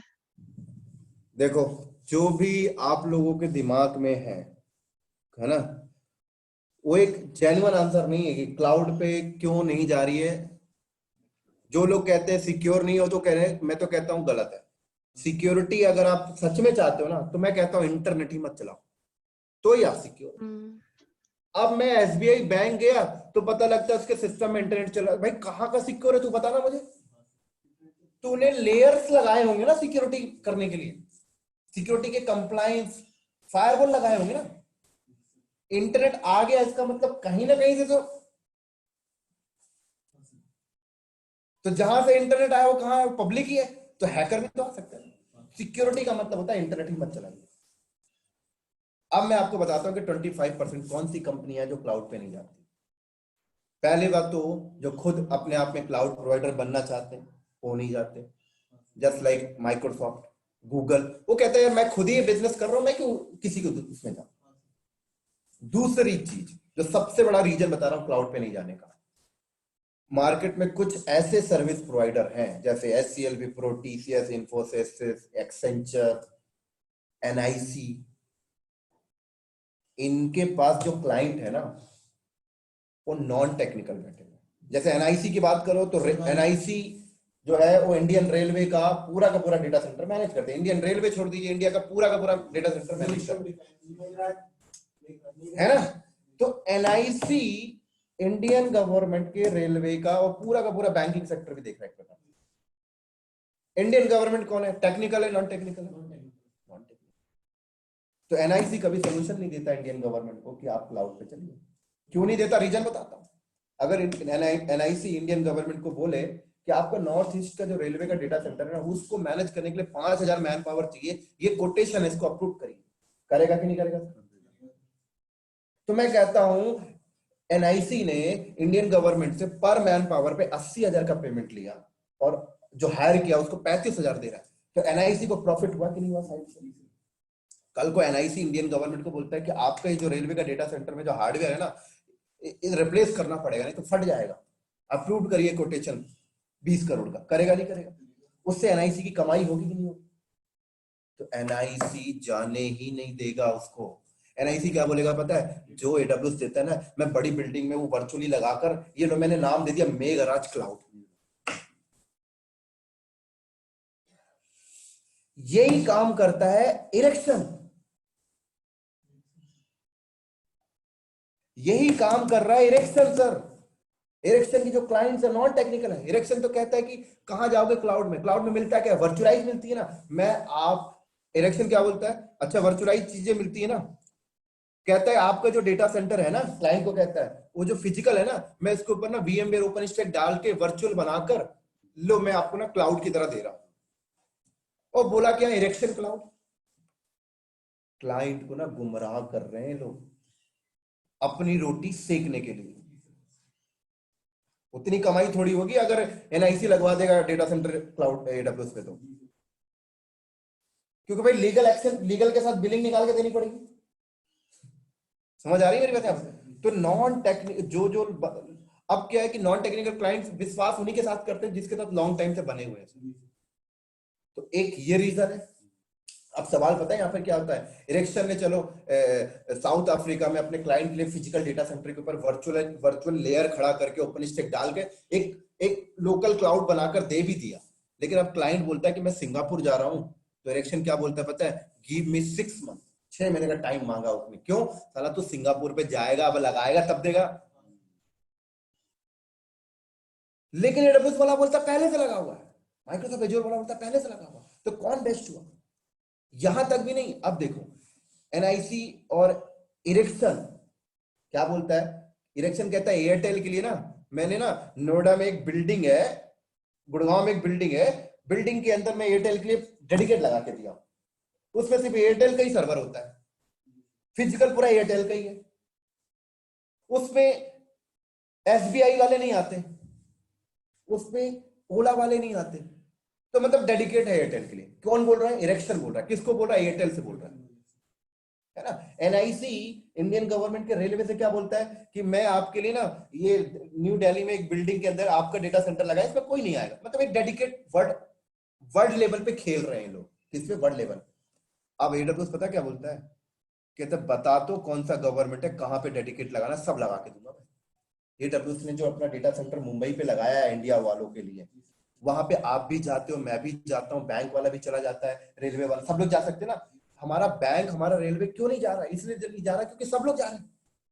अगर हमारा रेलवे, हमारा इंडियन गवर्नमेंट अगर AWS को जाके बोले ना कि आपको मैं इंडिया गेट में ना एक जमीन दे रहा हूँ, उस जमीन में आके लिए उस जमीन में मेरे लिए डेडिकेट लगा दीजिए जैसे NIC लगा के दिया है, तो क्या कर सकते हो? AWS बोलता है बिल्कुल करूंगा। वो भी करके देता है AWS वाला, तो बन गया ना डेडिकेट जो NIC प्रोवाइड कर रहा था। आप US की गवर्नमेंट के लिए ना AWS ने डेडिकेट लगा कर दिया जहां पे कोई और नहीं जा सकता। US की बैंकिंग के लिए AWS ने डेडिकेट लगा के दिया। चाइना कंट्री ने अपनी कंट्री के लिए डेडिकेट लगवाया AWS को बोल के, जहां पे आप नहीं जा सकते, मैं नहीं जा सकता, जिसको बोलते हैं China government data centre, US government data centre. मैं कहता हूं इंडियन गवर्नमेंट अगर AWS को बोलती है कि भाई डेडिकेट लगाओ, तो क्यों नहीं लगा के देगा? लेकिन सवाल ये आता है कि पता तो हो, पता ही नहीं है, वो जान ही नहीं दे रहे जिसके साथ आप बैठे हो। समझ आ रही मेरी बात? यहां पर एक ये कारण है नहीं जाने का, राइट। दूसरा कारण मैं आपको बताता हूं, दूसरा कारण लोग डरते हैं कि साला हमारा डेटा सेंटर अपनी बिल्डिंग में लगा हुआ, सब बढ़िया चल रहा है, वहां चले गए तो मैनेज कैसे करवाएंगे? 15,150 सर्वर वहां लगा दिए, कैसे लगेगा? मैनेज कैसे होगा? कुछ दिक्कत आ गई, सेटअप बंद हो गया, क्लाइंट चिल्लाएगा, क्या होगा, कैसे होगा? डर बना हुआ है ना। मैं एक एग्जांपल देता हूं, आज से अगर आप 20 साल पहले चले जाओ, आप किसी गांव में जाके अगर ये बात करते ना कि हम सड़क पे ना एक मशीन रखेंगे और ये रात को पैसा देगा, बोलते अगर 20 साल पहले, पागल है क्या साला, कोई उठा ले जाएगा तेरा मशीन। आज ATM पैसा देता नहीं देता। 200 साल पहले अगर हम किसी से ये बात करते हैं कि आदमी उड़ेगा, कोई विश्वास करता? आज उड़ रहा है कि नहीं उड़ रहा? मैं कहता हूं आज इंडिया में सर्वे करके देख लो, 60% आपको ऐसे लोग मिल जाएंगे जो आज भी बैंक में अकाउंट नहीं खुलवाते। क्यों नहीं खुलवाते पता है? पूछिए जरा क्यों नहीं खुलवाते। कहते बैंक वाला पैसा हैक कर ले, चोरी कर लेगा, पैसा देता नहीं है। 10,000 रखो तो 9,990 ही देता है ना। ATM कार्ड से कोई निकाल लिया पैसा तो बैंक क्या बोलता है? भाई रखिए, किसी को पासवर्ड मत दीजिए, फिंगरप्रिंट लगाइए, ATM कार्ड को संभाल के रखिए, नेट बैंकिंग संभाल के रखिए, कुछ नहीं होगा। हम लोग उस चीज को समझ रहे हैं तो हम लोग चला लेते हैं। अब वो गांव का रूरल आदमी पता क्या बोलता है? कहता है ये सब हमसे नहीं होने वाला। तो मैं कहता हूं तू अगर अपना पासवर्ड संभाल के नहीं रख सकता, तू बैंक में खाता खुलवा के उसको संभाल के नहीं रख सकता, तो तू बैंक को क्यों गाली दे रहा है? वो बैंक को गाली देता है, कह रहा बैंक बेकार है, घर पे पैसा गाड़ के रख लो, सही है ना। समझ आ रही है मेरी बात? तो आज भी आपको ना इंडिया में ऐसी कंपनियां मिलेंगी जो कहेंगी क्लाउड पे नहीं जाएंगे। क्यों नहीं जाएंगे? साला डेटा हैक हो जाएगा, सिक्योर नहीं है। तो जैसे ये नीतीश ने बोला कि मेरी एयरटेल नाम की कंपनी नहीं जाती, अब ये कंपनी जाएंगी भी नहीं और एम्प्लॉइज को भी बोल के रखेंगी मत जाइएगा। क्यों? एम्प्लॉइज छोड़ के नहीं चला जाएगा। समझ आ रही मेरी बात यहां पर? तो ऐसा कुछ भी नहीं है। नहीं जाने का कारण क्या है जो मैंने आपको बताया? या तो इनको नॉलेज नहीं है, या तो इनको वहां पे जाके सेटअप लगाना नहीं आता, मैनेजमेंट नहीं है, डर बना हुआ है। समझ आइए। और सिक्योरिटी जैसा कुछ नहीं होता सर। आप अगर AWS अच्छे से, अगर आपको क्लाउड के बारे में अच्छे से पता है तो क्लाउड प्रोवाइडर आपको ये भी फैसिलिटी देते हैं कि आप डेटा अपने घर पे रखिए, कोई दिक्कत नहीं, डेटा मत रखिए वहां पे, सारी फैसिलिटी है। और जो आदमी कहता है मुझे सिक्योर होना ना, तो सिक्योर होने का मतलब है कि तू इंटरनेट ही मत चला अपने एनवायरनमेंट में, तो ही तू सिक्योर है। तो आप अपना फिजिकल डेटा सेंटर भी लगाते हो, इंटरनेट भी लेते हो, मतलब आप अपने आप को सिक्योर एक लेयर से करते हो, नंबर ऑफ कंप्लाइंस को फॉलो करके। तो AWS में भी बहुत सारी लेयर्स होती हैं, सिक्योरिटी के कंप्लाइंस फॉलो करने पड़ते हैं, राइट। उन सारी चीजें से आप, तो समझ में आ गई नीतीश? जी सर। हाँ जी सर। तो एक दिन सबको जाना है ना, एक दिन हर लोग अडेप्ट करेंगे। ईमेल पर भी वैसे ही था ना, हाँ, सिंपल से अपने पर्सनल लाइफ से रिलेट करो ना यार। आपके गांव, आपकी फैमिली में मान लो कोई बुजुर्ग आदमी है ना, उसने कीपैड का फोन चलाता था, उसको एंड्रॉइड फोन ले जाके दे देना, अडेप्ट नहीं करेगा, बोलेगा पागल है ये कैसे चल रहा है, वो मेरा कीपैड ही सही है। लेकिन 1-2 साल के बाद जाना, 1-2 साल छोड़ दो, उसको थोड़ा सा दिखा देना कि बाबा इसमें ना वीडियो कॉल हो रहा है, देखो आपके लड़के से बात हो रही है, ये तो बढ़िया है, आप अडेप्ट कर लिया। तो कोई भी चीज जब हमें जानकारी नहीं होती तो हम उसको अडेप्ट नहीं करते हैं, हम उसके बारे में गालियां देते हैं। तो जो आप सुन रहे हो इंडिया के अंदर कि लोग कहते हैं कि cloud is not good, secure नहीं है, वो सब बकवास है सर। अगर बकवास होता ना तो मैं कहता हूं कि इंडिया गवर्नमेंट, यूएस की गवर्नमेंट से क्या इंडिया की गवर्नमेंट ज्यादा सिक्योर? यूएस की गवर्नमेंट पूरी क्लाउड में बैठ गई है। मैं कहता हूं यूएस की डिफेंस से क्या आपकी इंडिया डिफेंस ज्यादा सिक्योर है? क्लाउड पे बैठ गई है। मैं कहता हूं कि आपका इंडियन का जो टेलीकॉम सेक्टर है, जो एयरटेल वोडाफोन है, ये क्या यूएस के टेलीकॉम सेक्टर से ज्यादा सिक्योर है? वो क्लाउड पे बैठे हुए। यूएस की बैंक से क्या आपका SBI bank, ICICI bank, India का बैंक ज्यादा सिक्योर है? वो क्लाउड पे बैठे हुए। तो फिर आप ऐसी बातें क्यों कर रहे हो कि बैंकिंग सेक्टर नहीं जाएगा, डिफेंस सेक्टर नहीं जाएगा? तो ये गलत है सर। अब होता क्या है कि हमारी कंपनी ने बोला कि हम क्लाउड पे नहीं जाएंगे। क्यों नहीं जाएंगे? क्योंकि सिक्योर नहीं है ना। उन्होंने हमें बोला, हम 4 आदमी को बोला, 4 आदमी को बोला, अपने में खुश है मगर।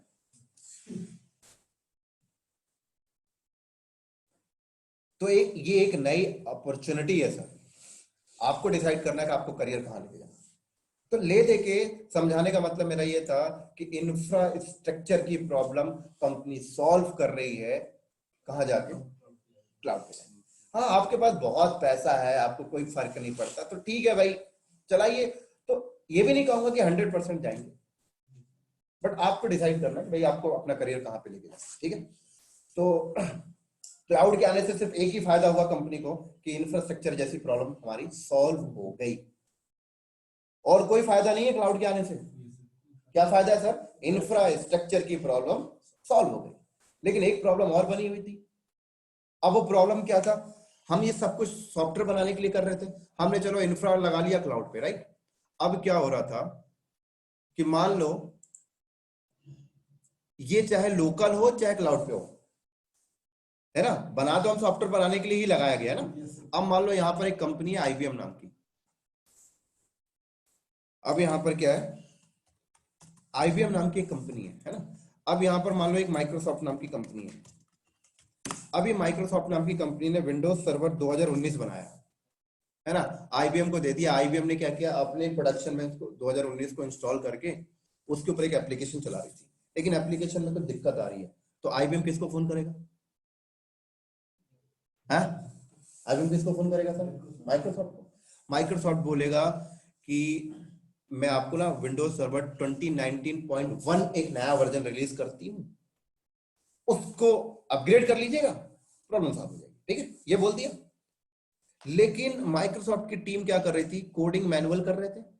कोडिंग करने के बाद उन्होंने अपने सॉफ्टवेयर को कोडिंग को यहाँ पे अपलोड किया। सॉफ्टवेयर के सोर्स कोड की टेस्टिंग मैनुअल कर रहे हैं, कंपाइलिंग मैनुअल कर रहे हैं। पता लगा कंपाइलिंग करने में इन्होंने 1 महीना लगा लिया, राइट? उसके बाद ये 5000 स्टेजिंग एनवायरनमेंट में उन्होंने इंस्टॉल किया, क्वालिटी टेस्ट किया। क्वालिटी टेस्ट करने में 1 महीना लग गया, मतलब 2 महीने हो गए। क्वालिटी टेस्ट फेल्ड हो गया,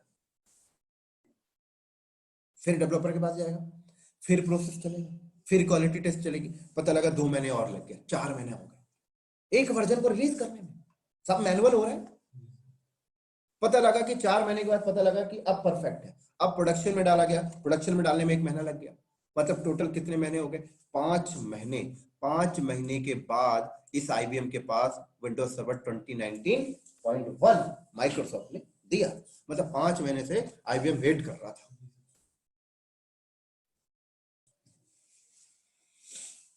समझ आ रही है मेरी बात यहां पर?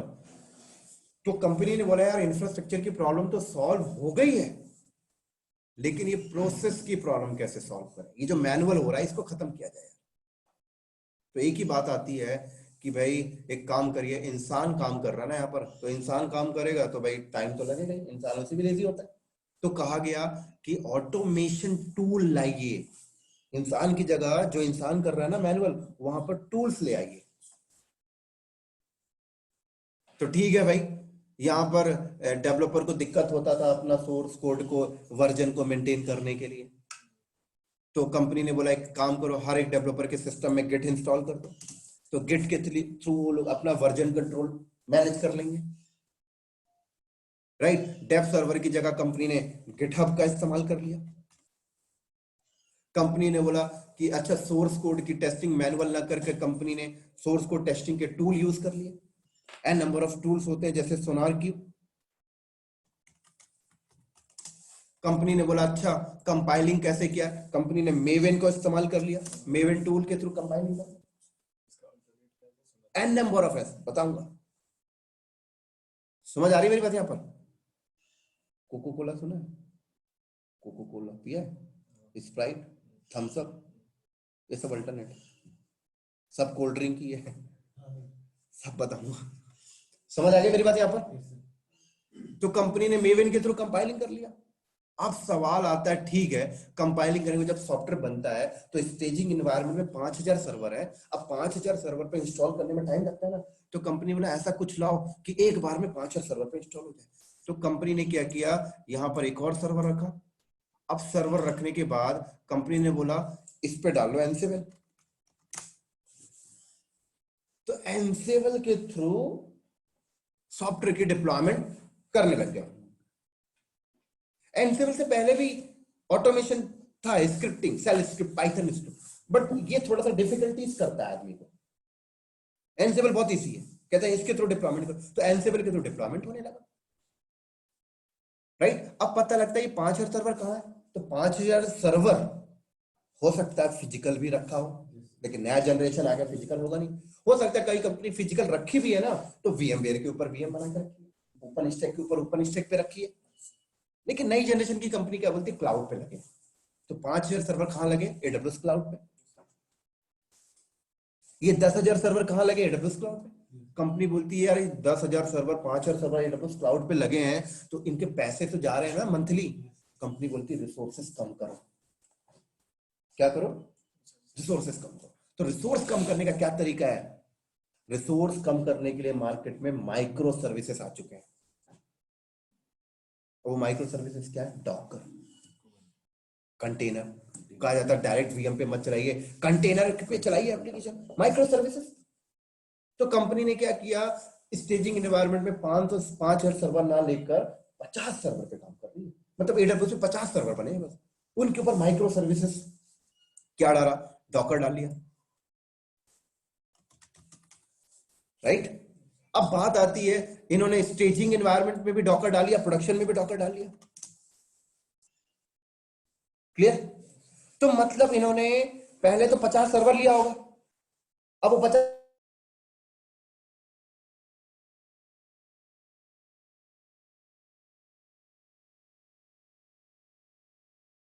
ठीक है, डॉकर चला रहे बढ़िया है, लेकिन इनको भी एक क्लस्टरिंग मैनेजमेंट करने के लिए, बेटर मैनेजमेंट करने के लिए कंपनी ने क्यूबरनेटिस का इस्तेमाल कर लिया, बेटर मैनेजमेंट करने के लिए। समझ आ रही मेरी बात यहां पर? क्लियर? अब कंपनी बोलती है ठीक है, ये बढ़िया हो गया, अब मॉनिटरिंग कैसे करें। कंपनी बोला नेगियोस लिया, नेगियोस के लिए Splunk n number of tools है। तो कंपनी ने जहां पर अपना काम मैनुअल कर रहे थे, वहां पर उन्होंने हर एक स्टेज में ऑटोमेशन टूल लगा दी। अब ऑटोमेशन टूल्स अपना काम कर रहे हैं, लेकिन पता है इनके बाद भी कंपनी को एक प्रॉब्लम बनी हुई थी। अब क्या प्रॉब्लम है, अब प्रॉब्लम ये है कि आपने हर एक स्टेज में ना अपना अपना ऑटोमेशन रखा है, हर एक स्टेज में। कल को क्या हुआ कि गिट के इंजीनियर अलग है, गिटहब के इंजीनियर अलग है, सोनार क्यूब के इंजीनियर अलग है, मेवेन का इंजीनियर अलग है, एनसेबल के इंजीनियर अलग है, डॉकर कुबरनेटिस के इंजीनियर अलग है, नागियोस के इंजीनियर अलग है। आपको क्या लगता है ये गिट अभी आया है? 20 साल से कंपनी चला रही है। आपको लगता है मेवेन अभी आया? कई सालों से चल रहा है। ये जो कंटेनराइज का जो सिस्टम है वो आज का है, गूगल कंपनी कई सालों से चला रही है। डब्बा, जब पढ़ेंगे तो और डिटेल देखेंगे। डब्बा उसके बारे में अलग से मेरे को 45 मिनट देना पड़ेगा इंट्रोडक्शन में, एक्चुअल में कंटेनर समझाने में, है ना? समझ आ रही है? तो कंपनी ने ये वाला स्टेज गिट से कर रहा है, ये वाला स्टेज गिटहब से, ये वाला इससे, ये वाला इससे। लेकिन दिक्कत क्या आती थी पता है? यहां से डेवलपर कोड लिख के जब पुश करते थे ना, तो गिटहब में ना पहुंच नहीं पाया। अब पहुंच नहीं पाया तो गिटहब के इंजीनियर पता क्या बोलते हैं, साला गिट के इंजीनियर ने कुछ गलत सेटिंग किया इसलिए कोड नहीं पहुंच पाया। अब गिटहब के इंजीनियर नए हैं, गिट के इंजीनियर पुराने। गिटहब के इंजीनियर को गिटहब की नॉलेज है, गिट के इंजीनियर को गिट की नॉलेज, दोनों झगड़ा कर रहे। पता लगता है कि इनकी प्रॉब्लम सॉल्व हो गई। अब पता लगता है कि कंपाइलिंग फेल हो रहा है। तो कंपाइलिंग फेल हो रहा है तो पीछे की टीम झगड़ा कर रही है। पता लगता है एंसिबल के थ्रू डिप्लॉयमेंट किया जा रहा है, डिप्लॉयमेंट फेल हो गया तो डॉकर वालों को ब्लेम कर रहे हैं। तो ये झगड़ा चल रहा है इनके बीच। अब झगड़े को कैसे खत्म किया जाए? क्या चल रहा है सर? झगड़ा चल रहा है इनके बीच। तो अब सवाल आता है झगड़े कैसे खत्म किया जाए? तो झगड़ा खत्म करने के लिए कंपनी ने बोला है यार हम लोगों ने तो बहुत बढ़िया कर लिया, हम लोगों ने अपना इंफ्रास्ट्रक्चर सॉल्व कर लिया, ऑटोमेशन टूल भी लगा लिया, लेकिन साला ये झगड़ा बना हुआ है, झगड़ा कैसे खत्म किया जाए? तो झगड़ा खत्म करने के लिए कंपनी ने बोला ऐसा बंदा लाओ कंपनी में जो ना सब कुछ जानता हो, और जहां पे झगड़ा होगा ना वहां पे उसको भेज देंगे, वो सॉल्व करके आ जाएगा। लेकिन वो बंदा मिलेगा कहां? सारा कुछ कौन जानेगा? तो कंपनी ने बोला यार मिल जाएंगे बहुत सारे बंदे, 8-10 टूल तो ये हैं। चलो कंपनी ने ढूंढ भी लिया, लेकिन अब सवाल आता है कि इनकी जॉब प्रोफाइल क्या रखें? भाई क्या जॉब प्रोफाइल रखें? अभी तो चलो ठीक है, लिनक्स एडमिन दे दिया, सिस्टम एडमिन दे दिया, डॉकर एडमिन दे दिया, एनसिबल एडमिन दे दिया, गिट दे दिया। ये सब कुछ लेके आएंगे तो क्या मल्टी टैलेंट एडमिन बोलेंगे? सवाल आ रही है समझ में? क्या बोलेंगे? मल्टी टैलेंट एडमिन हायर किया हमने। कंपनी ने एक जॉब प्रोफाइल सेट की, उस जॉब प्रोफाइल का नाम क्या है? DevOps engineer. तो डेवऑप्स कोई कोर्स नहीं है, कोई टूल नहीं है। डेवऑप्स एक प्रोफाइल का नाम है, जॉब की प्रोफाइल का नाम है। ये एचआर डिपार्टमेंट के लिए है, एचआर ने दिया है इसको हमारे लिए। डेवऑप्स इंजीनियर हायर करना है। अब इस प्रोफाइल के इस जॉब प्रोफाइल में जो बंदे जाते हैं उनसे सारी चीजें मांगी जाती हैं। समझ आ गई मेरी बात? तो चलो कंपनी ने कहीं ना कहीं से इंटरव्यू लेके एक आध बंदा हायर कर लिया अपनी कंपनी में, आ गया वो बंदा। चलो अब वो बंदा आ गया, मान लो यहाँ पर वो बंदा है अमित। अब करेगा क्या अमित? यहाँ पर डेवऑप्स इंजीनियर ज्वाइन कर लिया, ऑफर लेटर मिल गया डेवऑप्स इंजीनियर का। अब क्या करेगा यहाँ पर? सब कुछ तो चल रहा है। तो इसकी रिस्पॉन्सिबिलिटी क्या है? देखो, अगर गिट की टीम ने गिट से कोड वहां गया गिटहब में, अब कुछ झगड़ा चल रहा है, दोनों की टीम झगड़ा कर रही है, तो डेवऑप्स इंजीनियर क्या करेगा? आएगा, इसके प्रॉब्लम को सुनेगा, इसके प्रॉब्लम को सुनेगा, मार्केटिंग देख किस हिसाब से दोनों की प्रॉब्लम को अंडरस्टैंड करेगा। इसको लगता है कि अच्छा गिटहब की टीम में दिक्कत है, तो गिटहब के इंजीनियर को बोलेगा ये प्रॉब्लम को सॉल्व कर लो। प्रॉब्लम का सलूशन देकर डेवऑप्स इंजीनियर वापस अपने सीट पे आके बैठ जाएगा। उसका काम नहीं है कि सॉल्व करके देना। डेडिकेट इंजीनियर है गिटहब के लिए, मैं क्या सॉल्व करूंगा यार? सलूशन बताया और आके सीट पे बैठ गया। ऐसे ही पता लगता है कि कंपाइलिंग हो रही है, कंपाइलिंग फेल हो गई, मेवेन की टीम गिटहब की टीम झगड़ा कर रही है, सोनार की टीम झगड़ा कर रही है। फिर डेवऑप्स इंजीनियर गया, प्रॉब्लम सुना, मेवेन की टीम में दिक्कत थी, मेवेन की टीम को बोला यार ये वर्जन गलत है, मेवेन की टीम को सलूशन दिया, सलूशन बताकर वापस आया सीट पे, मेवेन की टीम ने सलूशन को किया, प्रॉब्लम सॉल्व हो गई। अब पता लगता है कि एंसिबल की टीम डिप्लॉयमेंट करती है किसके ऊपर? कंटेनर के ऊपर। कंटेनर किस पे चल रहा है? डॉकर के ऊपर। तो पता लगता है कि एंसिबल की टीम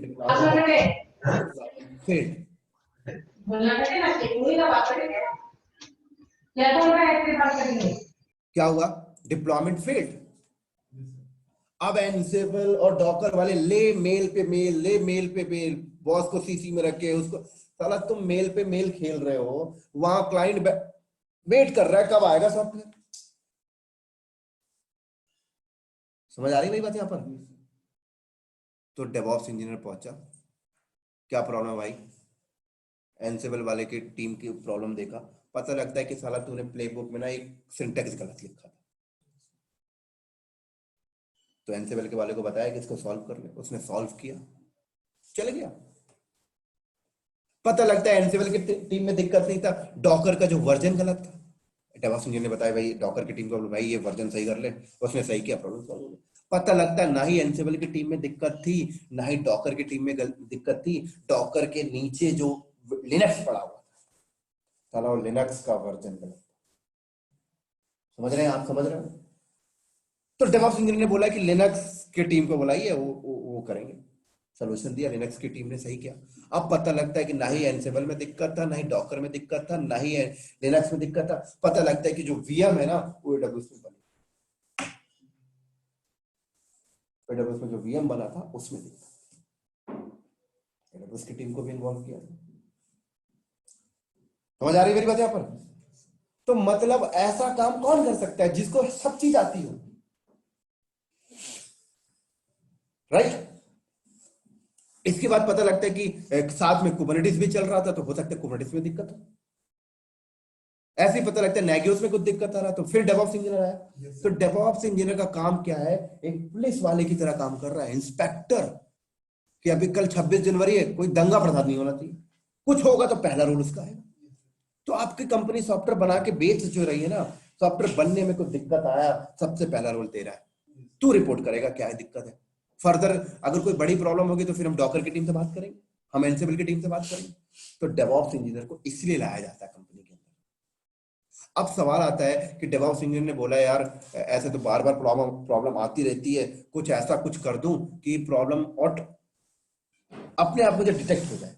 तो डेवऑप्स इंजीनियर ने बोला एक काम करता हूं, इस टूल को इससे जोड़ देता हूं, इसको इससे इंटीग्रेट कर देता हूं, इसको इससे इंटीग्रेट कर देता हूं, इसको एनसेबल से इंटीग्रेट कर देता हूं, इसको डॉकर से इंटीग्रेट कर देता हूं, इसको डेवऑप्स एडब्ल्यूएस से इंटीग्रेट कर देता हूं, इसको नेगियोस टूल से इंटीग्रेट कर देता हूं, इसको डेवलपर से इंटीग्रेट कर देता हूं, ईमेल चला जाए, मतलब एक पाइपलाइन बना देता हूं। तो अब सवाल आती है कि पाइपलाइन कैसे बने? तो पाइपलाइन बनाने के लिए डेवऑप्स इंजीनियर ने क्या किया? जेनकिंस का इस्तेमाल किया, तो एक पाइपलाइन बन गई। इस पाइपलाइन को अंग्रेजी में हम लोग क्या बोलते हैं पता है? CI&CD, continue integration, continue deployment and continue deliver. मतलब कंटिन्यू इंटीग्रेट हो रहा है, कंटिन्यू डिप्लॉयमेंट हो रहा है, कंटिन्यू डिलीवर हो रहा है। क्या डिलीवर हो रहा है? सॉफ्टवेयर। किसको? IBM को, जो खरीद रहे हैं उसको। मैं कहता हूं आप किसी समोसे की दुकान में जाइए और समोसा छान रहा है और बांटते जा रहा है, वो भी CI/CD यूज कर रहा है, वो भी continue integration, continue delivery, continue deployment चला रहा है। एक समोसे की दुकान में जाइए, समोसा छानता है ना, उसके बाद कुछ करता है, फिर उसके बाद देता है, वो CI/CD नहीं। मतलब बनाने वाला बंदा अलग बैठा हुआ है, कलेक्ट करने वाला बंदा, कस्टमर को सर्व करने वाला बंदा, मतलब CI/CD यूज हो रहा है। IT को समझना है तो पर्सनल लाइफ से रिलेट करते चलो बस। तो अब सवाल आता है कि अगर हम CI/CD का मेथड यूज करते हैं ना, तो पता लगता है सॉफ्टवेयर का नया वर्जन निकालने में ना विद इन द डे निकल जाता है। मतलब IBM नाम की कंपनी ने बोला कि ये बग था, माइक्रोसॉफ्ट ने बोला कि बस विंडो 19.1 देता हूं, पता लगा 19.1 को निकालने में विद इन द डे लगा, with in the day problem solve हो गई, IBM भी हैप्पी, हम भी हैप्पी। तो CI/CD मेथड से अगर कोई सॉफ्टवेयर बनाता है तो टाइम कम लगता है। तो डेवऑप्स कोई कोर्स नहीं है, डेवऑप्स सीधा मैथोलॉजी भी आप बोलो तो चलेगा। मेथड है, क्या मेथड है सॉफ्टवेयर को बनाने का। और मैं कहता हूं कल भी सॉफ्टवेयर बन रहा था, आज भी बनेगा, बाद में भी बनेगा, 10 साल बाद भी बनेगा। कल कंपनी सॉफ्टवेयर को बनाने के लिए इंफ्रा घर पे लगाती थी, प्रोसेस मैनुअल चलाते थे। आज कंपनी सॉफ्टवेयर बनाने के लिए इंफ्रा क्लाउड पे लगाती है, प्रोसेस को ऐसे चला रही है, टाइम बच रहा। मैं कहता हूं सर गांव में ना एक किसान भी अपने आप को अपग्रेड कर लिया। गांव में चले जाइए ना, कोई किसान आपको मैनुअल खेती करते नहीं मिलेगा, ट्रैक्टर से कर रहा है, फसलें मशीनों से कटवा रहा है, मतलब उसने भी अपने आप को अपग्रेड किया।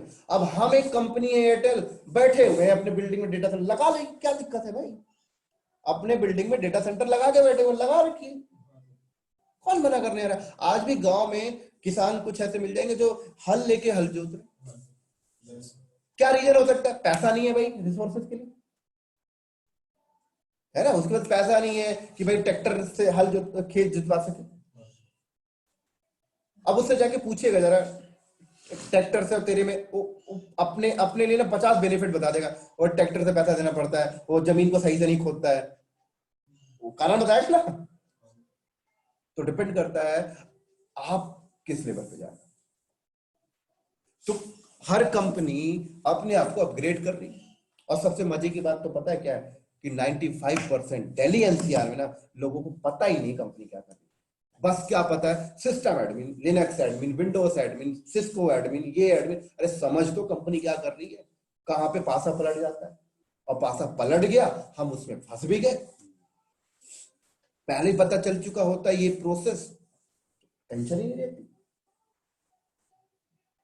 समझ आ रही मेरी बात यहां पर? हाँ जी sir, online Nitish ji sir, आ रहा।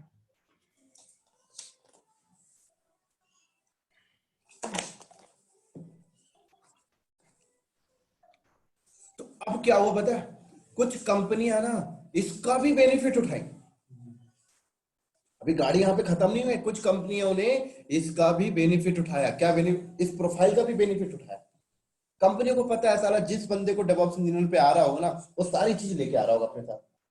अब देखो बड़ी कंपनियों में क्या होता है ना, अगर माइक्रोसॉफ्ट की बात करो, आईबीएम की, माइक्रोसॉफ्ट हो गया, आईबीएम हो गया, एसएपी हो गया, गूगल हो गया, फेसबुक हो गया ना, ये कंपनी ना 20 साल पहले से एक डेवऑप्स एनवायरनमेंट को अडॉप्ट करके बैठे हुए। इन कंपनियों में जब आप जाओगे ना, तो ये कंपनियां हर एक स्टेज के अलग अलग बंदे होते हैं। मतलब डॉकर कुबरनेटिस के अलग बंदे होंगे, डेवऑप्स के इस काम को करने के अलग बंदे होंगे, एडब्ल्यूएस के लिए अलग होंगे, सब अलग अलग होंगे। एक डेवऑप्स प्रोफाइल अलग होगा, है ना। लेकिन आजकल छोटी छोटी कंपनी भी इसको अडॉप्ट कर रही है। अभी छोटी कंपनी पता है इस प्रोफाइल का फायदा उठाती है, पता है क्या बोलती है, डेवऑप्स इंजीनियर जो हम लोग हायर करेंगे उसे तो सब पता होगा, तो जब भी कहीं पर कोई स्टेज में प्रॉब्लम आएगी ना, तो बोलेंगे इसे ना तू ही सॉल्व कर। क्या कर? तू ही सॉल्व कर। एडब्ल्यूएस में दिक्कत है, तू ही सॉल्व कर। तो मिस यूज भी हो रहा है डेवऑप्स इंजीनियर का। आपको समझना है कि कैसे, कहां पे मेरे को मिस यूज किया जा रहा है। हाँ चलो ठीक है, आप अगर लर्निंग पर्पज से कंपनी में जा रहे हैं तो ठीक है, मिस यूज हो रहा है, फायदे में ही रहोगे सारा, सोल्यूशन करवा रही है कोई बात नहीं, एक देर से फिर स्विच कर जाएंगे। तो अब समझ में आया डेवऑप्स क्या है। डेवऑप्स सर कोई कोर्स नहीं है, कोई टूल नहीं है। डेवऑप्स एक जॉब प्रोफाइल है जो कंपनी में सेट किया गया है, और सॉफ्टवेयर बनाने का एक मेथड है।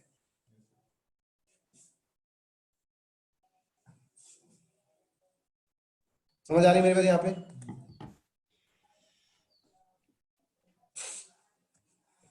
तो अब बात आती है इस प्रोफाइल, अब कंपनी में इस जॉब प्रोफाइल पे जाने के लिए क्या क्या चीजें हैं। तो अब सवाल यहां पर क्या उठता है पता है, बंदे ने लिनक्स किया, लिनक्स करके चला गया इंटरव्यू देने। अब जहां तो आपने इंटरव्यू देने गया ना, वो उम्मीद रख रही तुझे सब आता होगा,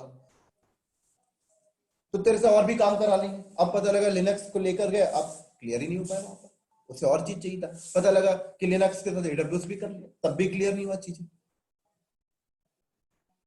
तो कहीं ना कहीं आदमी परेशान है पता है इस चीज को लेकर।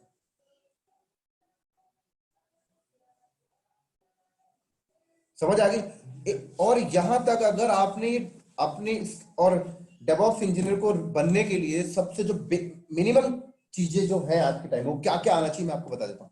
सबसे पहले आपको ओएस का नॉलेज होना चाहिए।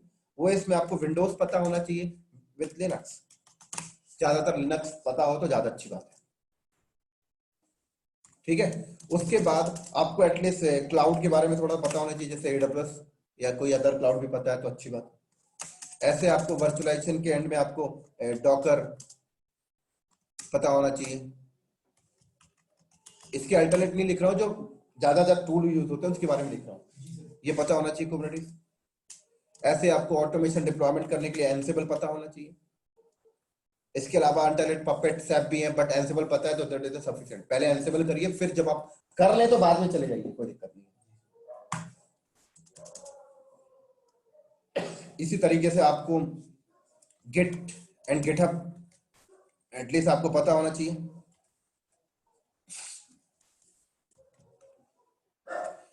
कंपाइलिंग कॉन्फ़िगरेशंस पता होना चाहिए मेवन, CI/CD बनाने के लिए जेनकिंस टूल का पता होना चाहिए, टेराफॉर्म आपको एटलीस्ट पता होना चाहिए आइडिया, क्लाउड फॉर्मेशंस आपको एटलीस्ट पता होना चाहिए। तो ये जो मैंने आपके सामने लिखा है इतना आपको पता होना चाहिए सर, इसके बाद ही आप एलिजिबल हो डेवऑप्स इंजीनियर के इंटरव्यू में बैठने के लिए। अगर इतनी चीजें नहीं पता तो आप डेवऑप्स इंजीनियर के इंटरव्यू में जाना भी बेकार है सर, और जाके फालतू का किराया खर्च करके आ जाना और कुछ नहीं। और सबसे मजे की बात तो पता है, कंपनी तरस रही है, कोई आ जा भाई, एक्सपर्ट नहीं है कोई बात नहीं, 30% 20% भी अगर तुझे आता है ना, मैं रख के तुझे सिखा दूंगी। लेकिन सवाल ये आता है कि बंदे सीख तो जाए, पता तो हो कि ये चीजें मांगी जाती हैं। बस पता क्या, बंदे क्या करते हैं, लिनक्स में एक्सपर्ट होके चले गए, AWS में एक्सपर्ट होके चले गए। भाई मुझे नहीं चाहिए। समझ आ रही है मेरी बात यहाँ पर? तो आपको अगर ये चीज सच्चाई जाननी है ना, मैं कहता हूं आज घर जाओ, naukri.com में जाना और कीवर्ड में ना ये लिख देना एक टूल, बस हो गया। naukri.com में अगर साइट बनाया होगा तो खोल के ना एक टूल लिख देना, बस हो गया। और एक लाइन लिख देना, मैं वर्किंग हूँ, वर्किंग में नहीं, इसका नॉलेज है मुझे लिख देना, बस हैंड्स ऑन एक्सपीरियंस है। देखना कल से ना 10 कंपनी कॉल करेगी। अगर आपको देखना चाहते हो तो बात तो वही थी कि बंदा 10-10 साल से एक ही टूल पे काम कर रहा था। 10 साल से बंदा एक ही टूल में काम, 10 साल से बंदा सिस्को में ही काम, 10 साल से बंदा लिनक्स में ही काम, 10 साल से विंडोज में ही बैठा हुआ। अब एकदम से मार्केट बदल गया।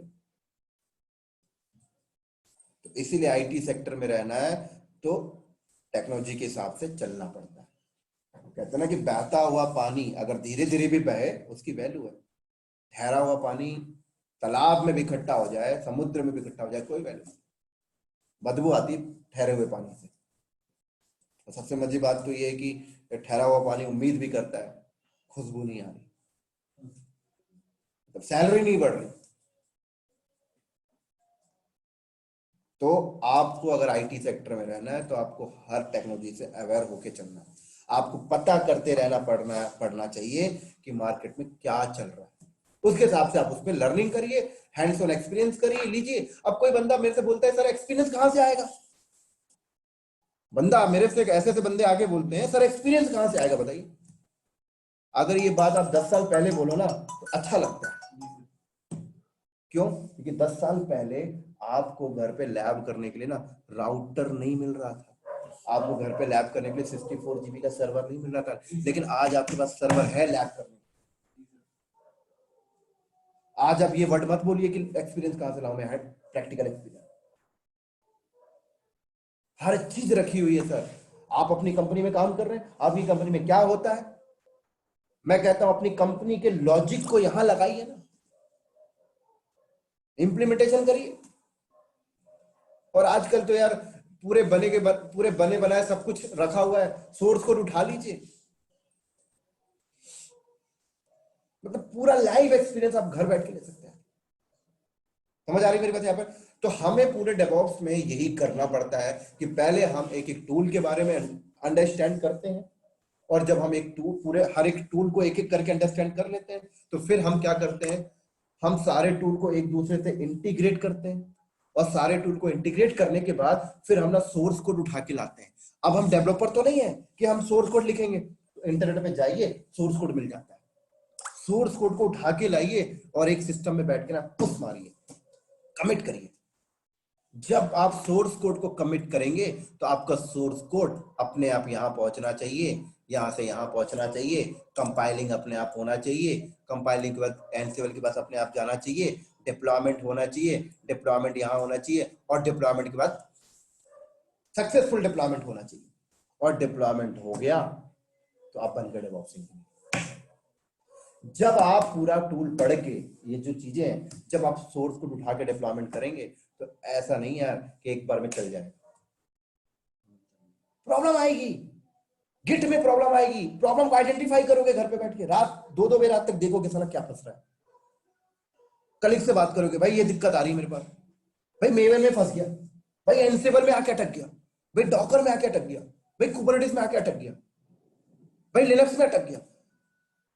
एक बार में हो जाएगा क्या? आप एक बार में साइकिल सीखा है क्या कभी बचपन में?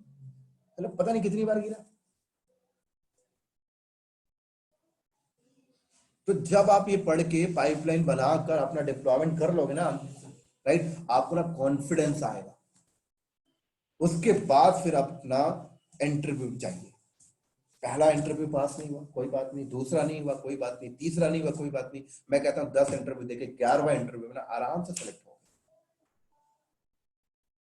और जो बंदे डेवऑप्स की प्रोफाइल पे काम कर रहे हैं ना, वो ऐसे ही जाते हैं। डेवऑप्स की प्रोफाइल में किसी के पास एक्सपीरियंस नहीं है, लाइव एक्सपीरियंस, क्योंकि साला नया टेक्नोलॉजी है, कहां से एक्सपीरियंस पैदा कर देगा? कंपनी को जो पता है ना कि हम भी तो अभी अडेप्ट कर रहे हैं, कहां से लेके आ जाए एक्सपीरियंस? हैंड्स ऑन ही चाहिए ना। डेवऑप्स के इंटरव्यू में सीधा बोला जाता है तूने कोई प्रोजेक्ट बनाया है? जाइए डेवऑप्स के इंटरव्यू में, प्रोजेक्ट बनाया है, CI/CD बनाया है? आपने बोला यस, तो बोलेगा ठीक है इस सिस्टम में वही कर दे बस। आपने कर दिया एंटर, लेकिन बंदा कभी प्रोजेक्ट बनाया होता ना, वहीं पे आप इंटर हो गए। कई इंटरव्यू तो मैंने देखा है कि इंटरव्यूअर के पास सिस्टम नहीं है, एक ब्लैंक पेपर पेन दे देंगे, तूने प्रोजेक्ट बनाया, प्रोसेस लिख दे, प्रोसेस लिख दे। अब जो बंदे ने कभी प्रोजेक्ट नहीं बनाया वो क्या प्रोसेस लिखेगा बताना? बोल नहीं पाएगा सर। प्रोसेस लिखने की बात तो छोड़ दो, अगर आपने घर पे बैठ के लैब किया ना रात को 2 बजे, तो आप ना फटाक से पूरा पन्ना भर दोगे, सर ये किया था, ये दिक्कत आई थी, ये वहीं से इंटरव्यू जज कर लेगा क्या बंदा है, लेवल क्या बंदा है। बस एक ही चीज पता है हमें, डेवऑप्स इंजीनियर, डेवऑप्स में एंसिबल होता है, इसमें ये होता है वो होता है। समझ आ गई मेरी सब बात यहाँ पर? तो किसी को कोई क्वेश्चन पूछना है? हाँ सर, मुझे not related to this, but मेरे को पूछना था कि मेरे को ना रेगुलर क्लासेस करनी है, मतलब वीकेंड्स वाली नहीं करनी है। हाँ, क्योंकि मेरा वर्क फ्रॉम होम है, सो मतलब मैं कर सकती हूँ वीकडे क्लासेस। तो अभी कोई बैच है? ठीक है, फिर मैं आपसे बाद में बात कर लूंगा इसके लिए, ठीक है? कोई ठीक टेक्निकल है से सर। रिगार्डिंग क्वेश्चन पूछना है? नहीं अभी सर, अभी तो नहीं। ठीक है। नीतीश, नहीं सर, मैं पहले इसके बारे में देखता हूँ, फिर इसके बाद बताता हूँ आपको कुछ क्वेश्चन होंगे ठीक है। तो।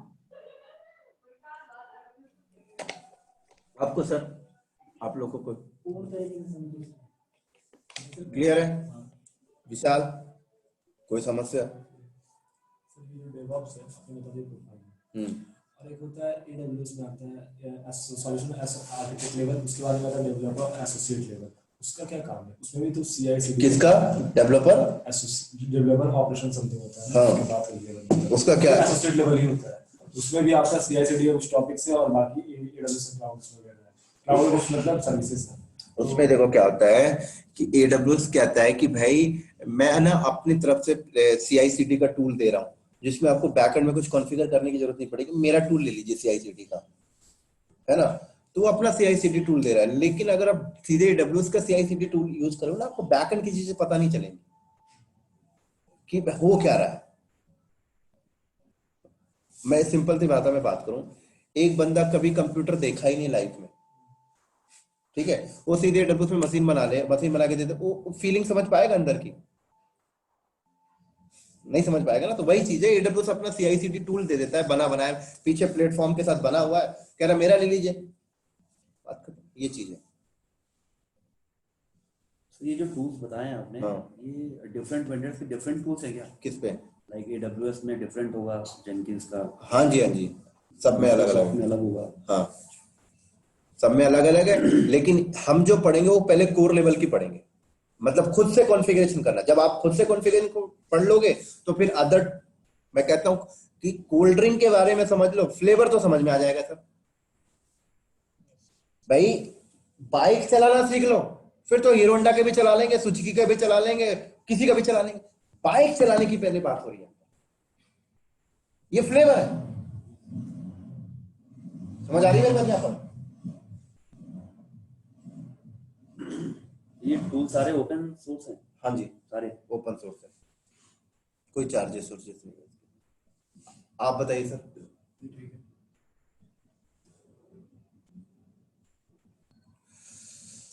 ठीक है सर, फिर हम लोग कल मिलते हैं सेम टाइम, ठीक है? तो कल वो नहीं है, हाँ यार, कल रिपब्लिक डे है ना, तो उसकी क्या दिक्कत है? देख लो आप लोग, मेरे को तो कोई दिक्कत नहीं नहीं सर, ये कौन सा झंडा लहराने आया? है। वो कौन सा झंडा लहराने आ रहा है? आ जाएंगे उसके घर पर ही। कर लेंगे, नहीं प्लान है। अरे सर, वहाँ अरे कैंसिल मानो। नहीं, देख लो सब लोग, डिसाइड कर लो। ऑनलाइन कर देंगे। ये क्लास तो हो जाएगी, कोई बात नहीं। नहीं, आपका क्या स्टेटस है सोच रहा हूँ continue करने का। कल? कल का तो कंफर्म नहीं होगा कल। कल का छुट्टी कर लो और क्या है ना, 26 जनवरी कुछ ना कुछ काम हो जाएगा, घर पे रहोगे कर लो, है ना भाई। घर में बोल दिया कहाँ जा रहा है भाई, आज 26 जनवरी है, पागल है कि वो भी काम नहीं करेंगे क्या? छुट्टी के दिन छुट्टी ले लो, सही रहेगा। Sir ji good evening. Good evening sir. Yash बोल रहा हूँ। हाँ जी, हाँ जी, यस, बोलो बोलो। कैसे हैं सर? बढ़िया बढ़िया। तो सर इसको बता दिया आपने? हाँ हाँ, कोई टेक्निकल डाउट तो नहीं रहा, वो कह रही है कि वीकडेज के लिए, तो मैंने बोला कि मैं बाद में बात कर लूंगा वीकडेज का टाइमिंग, ठीक है? अच्छा अच्छा। बाकी सर हम लोग तो फिर मंडे से स्टार्ट करते हैं ना? हाँ, हमारा तो मंडे से चलेगा, ठीक है? ठीक है सर।